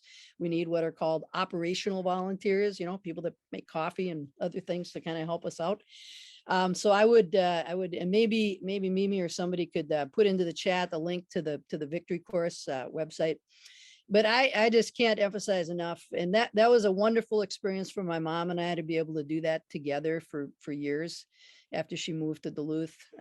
So I really encourage that. Wonderful. Thanks. Well, Kathy, we have about 5 or 6 more minutes left. So you spoke a lot about your strengths and the supports that got you through. Do you want to talk about some of the barriers and some of the things that you've run up against? And, if you had to kind of, if you had a magic wand, what types of things do you wish could change? Or we as aging service providers, what can we do better or advocate for? Yep. So one of the things I'll say is that, I had a number of experiences with the medical community that weren't great, both with my mom and with Tina. So with my mom, I had when she got that taking a look at the brain stuff over in Bemidji where she lived at that time, no suggestion about getting her on any kind of medication or anything, Aricept or anything that may have slowed down the progression. I get it over to Duluth. I get her into a doctor here. It's actually my doctor. I love this doctor. She's great on most things. She sees my mom, does an assessment. Then she sends my mom a letter in the mail, which my mom is home alone when she gets this. Marilyn, so nice to see you in clinic today. I've taken a look at the results of I can't remember if it was a CAT scan or what it is. It's consistent with Alzheimer's disease. So my mom reads this. She calls me up. She's in tears. Kathleen, I got this letter. I have Alzheimer's disease. Really? Was that helpful? And I followed up with the doctor later. I'm like, this was not helpful. She says, well, that's just our protocol. That's what she does. Sends out letters. I saw you in clinic, blah, blah, blah. So the other thing is, if you go to the doctor and you get diagnosed with heart disease, they probably refer you to a cardiologist, or they suggest something to be helpful. You got diabetes, they send you to a nutrition person or an endocrinologist. You get diagnosed with dementia, they don't do any of that. They don't even give you the number to the Alzheimer's disease. At least this has been my experience, both with my mother and with Tina. So Tina later, we got the MRI, we got the results. It says it's consistent with vascular dementia. So anyways, so this is my, so that's a barrier. And what I would say is find yourself a doctor that understands dementia. And that's what we did with Tina. We got rid of that doctor, which actually, again, now is my doctor, which she's fine for me. But we kind of asked around and got a different doctor who is fantastic. And he works with me, because that's the other thing. If somebody has dementia, you got to work with the care partner. So I would say, something that would be super helpful is to work with the care partner, and then also just to be providing education and support. A lot of times the information they give is you need to see your doctor. I'm not against seeing a doctor, but I have not found the medical field to be spectacular with this particular illness. We did, however, because we asked, I think I did it myself or something, got referred to a neurologist, and we are going to follow up with a neurologist next week. We're in the St. Luke system here in Duluth. I think they only have one neurologist now. They had 2, that one left and went someplace else, but we're going to see her again. So I just think that's if I had a magic wand, I would have every general practice, internal medicine person, at least at a minimum, give a card or give a phone number or give some information to family. Because when you get this diagnosis, it is devastating, and there are resources available to help you, but you don't get any of them. Now, I'm a social worker. So what do? I go out and find stuff, but I know how to do that. And there's a lot of legal stuff related to this. My sister's a lawyer. That's pretty helpful. But how many families have that? I mean, you don't usually get, your master's level social worker and whose really thing is child protection anyways. But I have learned about aging. So, and I'm killing the interpreter here, Natalie. Way to keep up. So if I had a magic wand, I would have the medical system be much more on top of this. The other thing is, this is the other part. They said, oh, you can our plan always was just bring people in to help. Well, there aren't enough people to help, and it costs a lot of money. In fact, last thing I'll say about this, when my mom went into memory care, we paid less money for her to get 24/7 care than we were paying to have people overnight with her 7 days a week. Go figure. Right. So the financial piece, the navigation piece. Huge. Right. The expertise. And you also mentioned you're not working. So I Right. think about working caregivers who are trying to navigate this. And we often have also caregivers who are part of the sandwich generation who have children. So I think that, the barriers can go on and on, but you bring up some really great points. Yep. And we have like 2 minutes left, Kathy, but there was a question that came through regarding driving from Michelle Miller. You mentioned that your mom was still driving and should not have been. What advice do you have to address this issue? Driving is such a huge piece of independence. And what was your experience in taking away the keys, or do you have any thoughts on how that can be approached while keeping dignity intact? Yep. So what happened with my mom, she had a fall. Let's see, she had a fall. So we were going to follow up with her doctor. I had talked to the doctor ahead of time about this whole driving thing. We went in to see the doctor, allegedly kind of about the fall. And so the doctor was talking to her, said, Marilyn, so here's the deal. I don't think you should be driving, but here you have a choice. She said, either you can just agree to stop driving now and, give your keys, give your car to Kathy, and we can do that. Or I can have a driving assessment person come and they'll go with you. And then probably they'll take your driver's license away. So what do you want to do?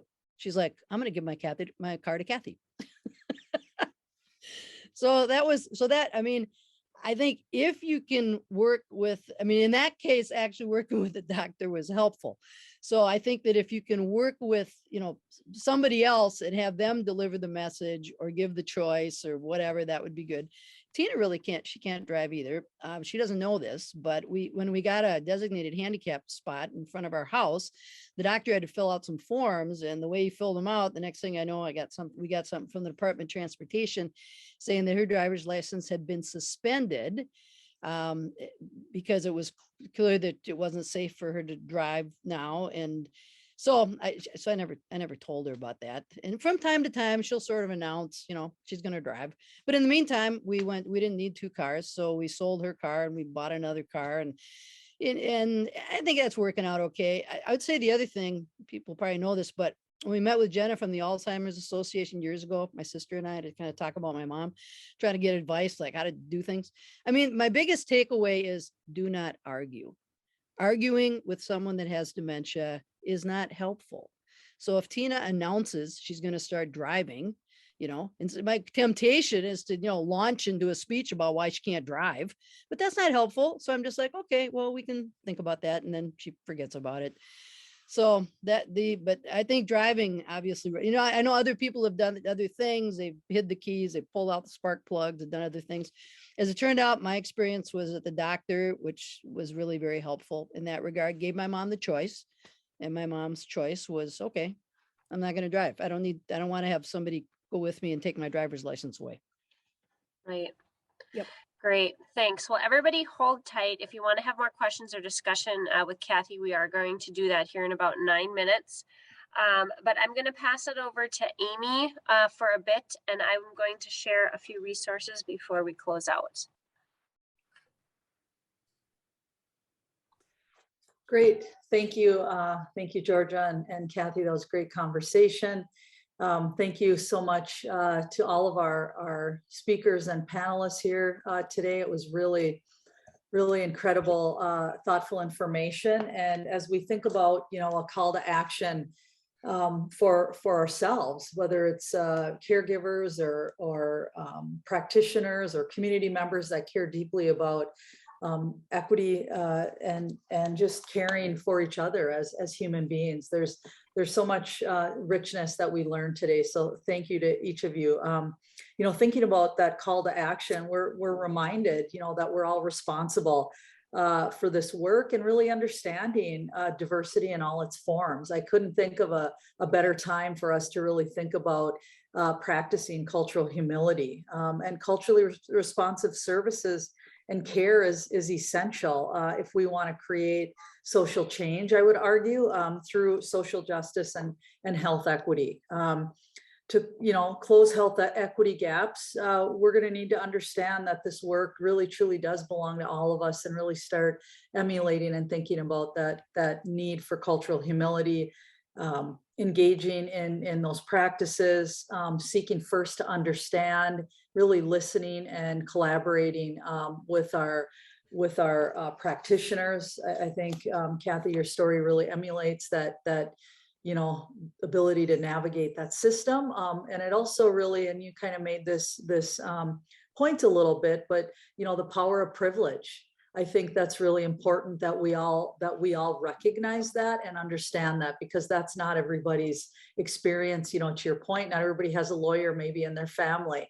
And so thank you for bringing that up and for raising that as a point, because when we walk, it's always easier to walk with the wind, right? As opposed to against the wind. And that's kind of a metaphor for how we experience privilege in all its forms.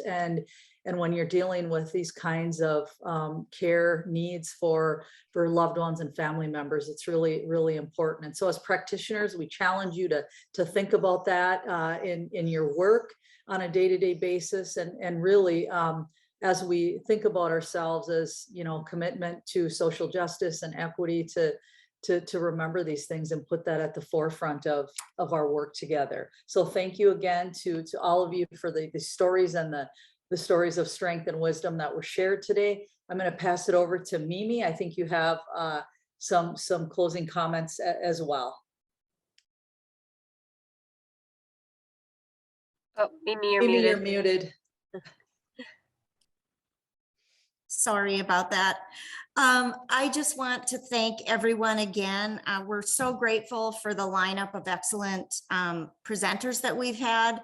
We've had a really, I think, truly diverse perspectives on dementia, and our experts. We really appreciate your time and wisdom, and our other experts, our lived experience care provider experts. We're so grateful for sharing your stories. I want to again thank our moderators, Georgia and Amy. I want to thank our ASL interpreters, Janae and Natalie, our behind the scenes team, Anna, Rebecca, and Eric. And again, I wanted to also thank the Arrowhead Area Agency on Aging, Northland Foundation, the College of St. Scholastica, and all others at Duluth Aging Support, because together we're working really hard to come up with this events in the Northland Diversity and Aging series that are relevant around topics relevant to aging with this diversity lens, which we think is really important to bring forward to community members. And we have two events coming up, one in September, one in November. The September event is going to be around intergenerational collaborations and programming. And the one in November is going to be around aging in the workforce, excuse me. So I hope to spur some interest in attending our future events. They're going to also be wonderful and meaningful, like today's was. And then one other thing, I want to encourage those of us who are interested in helping out as volunteers. Our aging service providers have an incredible need for volunteers. You heard a little bit today about the Victory Chorus. Transportation was mentioned. Volunteer drivers are critical for aging service providers to provide the necessary service of getting people still living in community to their medical appointments or maybe get groceries. So wherever you are in your community, reaching out to your aging service providers if you have a willingness to serve in this way as a volunteer is just really important. So again, I think that's all I want to say, other than just thank you so much again for everyone involved, and attendees, thank you so much. I think we'll send it back to Georgia to cover some resources. Great, thank you. So there's a couple, if you scroll up on the chat, there's a few resources in there. I was very excited, just came across my desk this week. Rainbow Health, as well as the Minnesota Geriatric and Education, MINGWEP. I'm not going to know it right now. But there is a hot off the press 2022 Minnesota LGBTQ Aging Needs Assessment Report.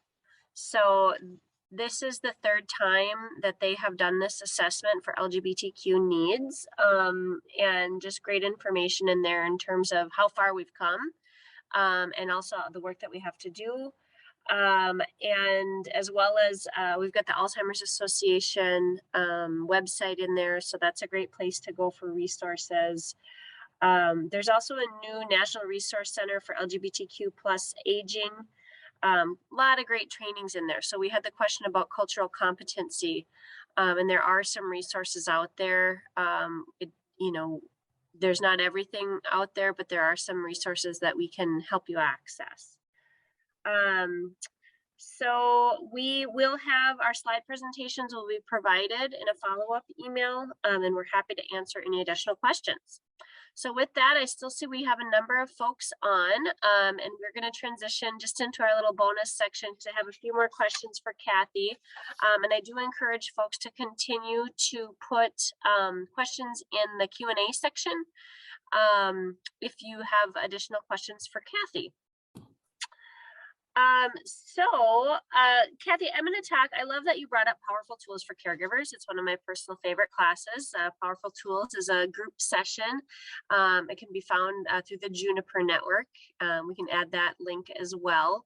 But it's a group class that helps people learn about skills for themselves, the tools that they need to be a caregiver, because turns out it's actually a skill and something that can be developed.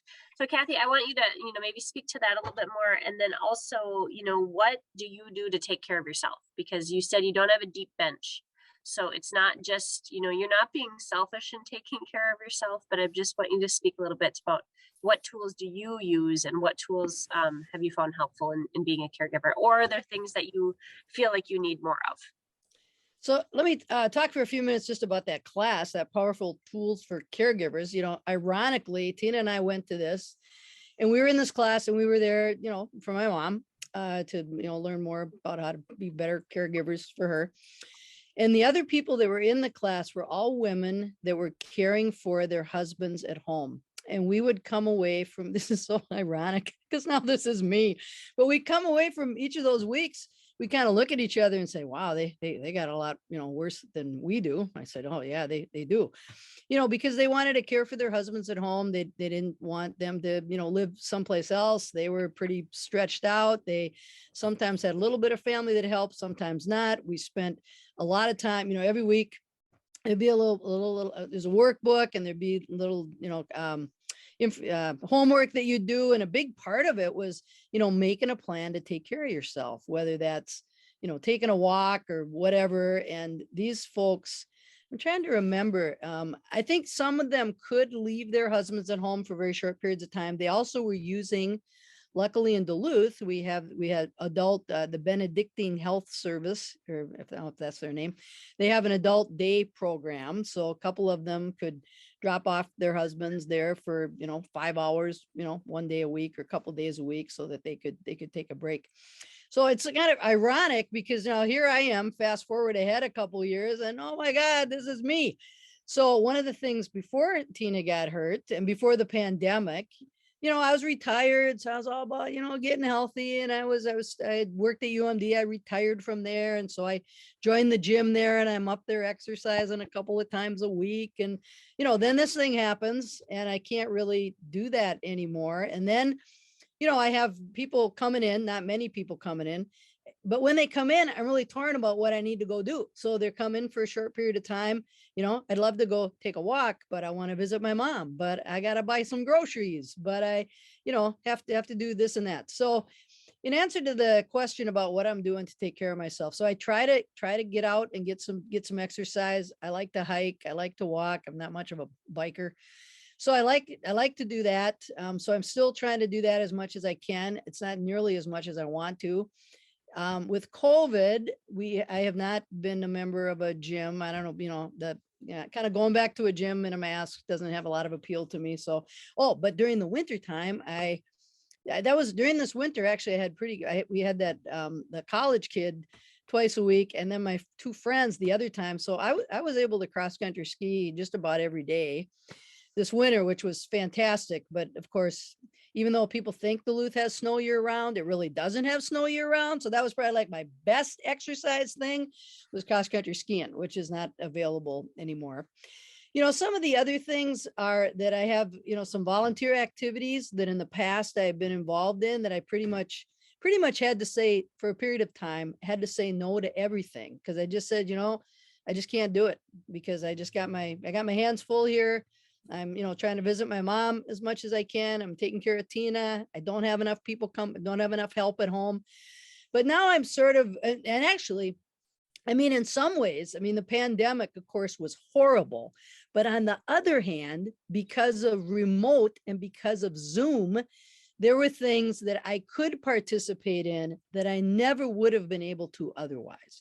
So I'm on a statewide board of directors, and I could never have stayed on that board because I couldn't have taken a whole day to drive to the Twin Cities and back for a board meeting. So I'm still able to do that. The Victory Course Advisory Group, we're meeting on Zoom. I'm a member of the senior caucus, the DFL senior caucus. We were meeting on Zoom. So that's been the other challenge for me is as things have opened up a little bit and as there have been more face-to-face events, so do I then try to tap somebody to come and stay with Tina so I can go to these things? Or do I take her with me to these things? Some of them I can, some I can't. So I think the importance of, socialization and of, staying connected with people is so critical. And of course it's a balance and you get tired. So some days you're just like, I don't have the energy to try to figure this out. So we're just not going to go to this thing. We're just going to stay home. But then on the other hand, you really do have to have, human contact with other people. Some of it, with her and some of it without her. The other thing I didn't mention, it's like, could there be one more thing? We got this little dog, right? So the little dog's 16 and a half. So, he's kind of old. He's developed an anxiety disorder. So you can't leave him home alone. Well, so if you leave him home alone, he like screams the whole time you're gone. So we finally did get medication from the vet. So the dog now is on trazodone, which is also for people. So but you got to give the dog his trazodone 2 hours before you go anywhere. So there's nothing spontaneous happening around here. I'm here to tell you. And so, and Tina was just, and the other alternative was to take the dog with you. So I'm totally overwhelmed. I'm trying to get the dog in the car. I'm trying to get Tina in the car. I'm trying not to trip over each other. It's winter, it's slippery. So anyways, trazodone is now my friend. The dog's on the trazodone. He's also a little bit, because this is bonus time and you guys are interested in my life, I'm gonna tell you this other thing. So the other thing, he's kind of blind a little bit, right? And Tina's always wanting to give the dog treats. So the other day she goes to give the dog a treat. She puts her fingers in his mouth. He bites her because he thinks it's a treat. So then we spend Sunday afternoon in the emergency room because she's got a bacterial infection in her finger. I'm like, really, people? Is there not enough? So anyways, on the other hand, she loves the dog. The dog brings her a lot of comfort, so I think everything is a balancing act. You got to figure out What are the things that bring you joy that you can keep in your life? What are the things you got to let go of? What can people help you with? What can't they help you with? The other thing I think, which is I'm sure anybody who's a caregiver runs into this, you want to respect people's dignity, right? So, I mean, so this morning we had one of these. So I'm getting ready in July. I'm actually going on a trip to the Boundary Waters, which is, that takes a lot of getting it together. So I got some friends that are coming to stay with Tina, but I'm realizing, that's going to be a lot for them, especially the getting up in the morning, the going to bed at night. That I'm thinking, maybe I should hire. So I suggested to her this morning, maybe I should hire somebody to, come in here to help out a little. Nope. She doesn't want that. So then I'm having a little bit of a meltdown. And then this happens about once a month. So then she says, do you want a divorce? I'm like, no, I don't want a divorce. I just want more help. I want more help. I don't want a divorce. So anyways, she's agreed temporarily, and I'll see if I can get some additional help in here. But that's the other part. You can't send just anybody in here. You got to have somebody that she wants to be with. And so there are certain things that are kind of deal breakers.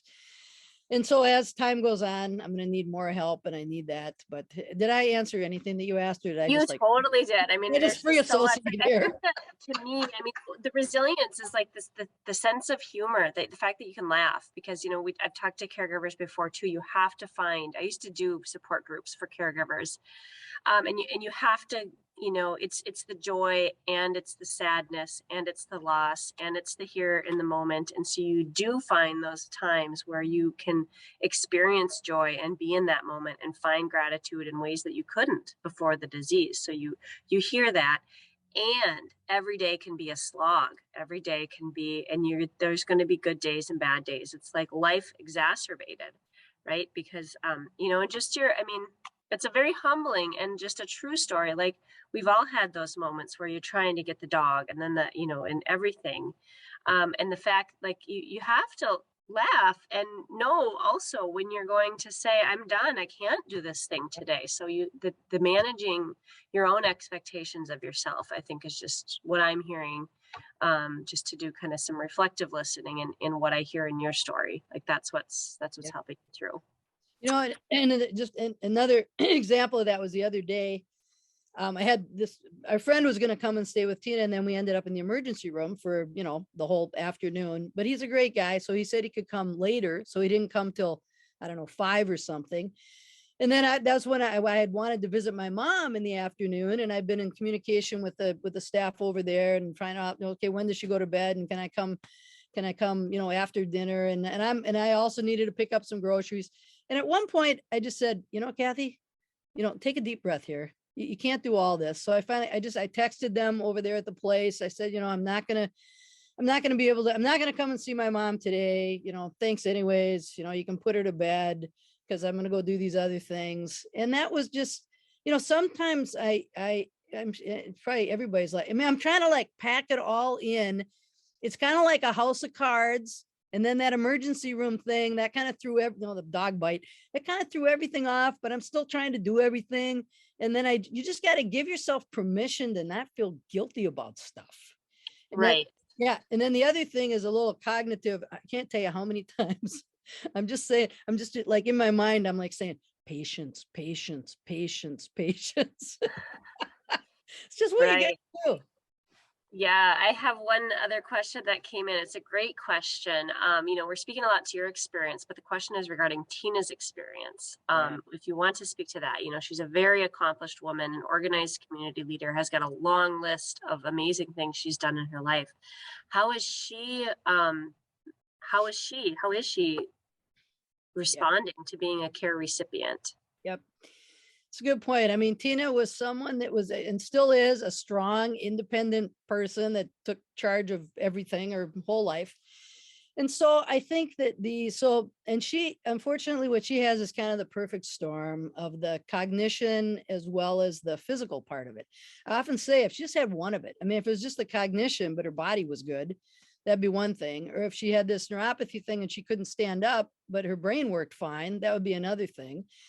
So the two of those things together are what makes things so dangerous for her and so difficult for us, I think. And so I would say that, so an example, this happens maybe about once a day. She says to me, "You want me to go walk the dog?" She can't stand up. I'm like, "No, that's okay. I'll do it." Or she'll say, "You want me to run down and get your billfold out of the car you left in the car? It's down like a flight of steps." I'm like, "No, that's okay. I'll do that." So I think that beginning back to what it's very difficult for her. And sometimes she just cries and just says, "I can't believe this has happened to me. I never thought I wouldn't be able to walk. I just," and I try to, on the one hand, I want to emphasize the strengths. I want to emphasize all the things you still can do, not the things that you can't do. But on the other hand, I want to validate her feelings. You're right. You can't do all the stuff that you used to do. This is really, really hard. And, you don't, the last thing any of us want is for somebody to have to to help you go to the bathroom because you can't stand up. She doesn't want that any more than, and she doesn't want anybody else helping her. I can tell you that much. And so I just think it's very, very hard for her. And I think the other part is, again, get back to like who your friends are. I'm not saying these people aren't your friends who aren't calling up, but it would be super helpful if people would, now COVID is better, come over for a visit, just check in on us, see, and that in that video, she kind of talked about that too, just see how we're doing. So I think that, for Tina, this has obviously been very, very difficult. She's, sometimes cognizant of what all it is. Sometimes she's not. It's probably better when she's not. But, and again, I think the perfect storm of the physical and the cognition are what's, makes it the hardest. And then the short-term memory, the short-term memory is just, that's what's impacted the most, and judgment, so it's really all those things: short-term memory, impaired judgment, physical disability. And just kind of but the other part is, I can't tell you how happy I am. We did all the things that we did when we could do them. I didn't wait to retire and we were lucky, again, back to privilege. I didn't wait to retire until we could travel and go play. We had great trips and we did lots of fun things. And, thank God we did those things, because it would be very, not impossible, but very difficult to do those things now. Right. Yep. Well, Kathy, this has been awesome. It's been super fun. I really appreciate your willingness to share your story, to help everyone learn, and just kind of reflect, having time and space to reflect on your experience, which is, it's an individual experience, but there's a lot of systems level and macro issues that we're talking about here. So I think you just have a really rich story to be able to share that. And so thank you so much to everyone who was able to join. Man, we had close to over 30 people hanging on for our bonus section. So that's really great. And as again, keep an eye on your email for additional follow-up. And thank you so much to everyone for joining us today.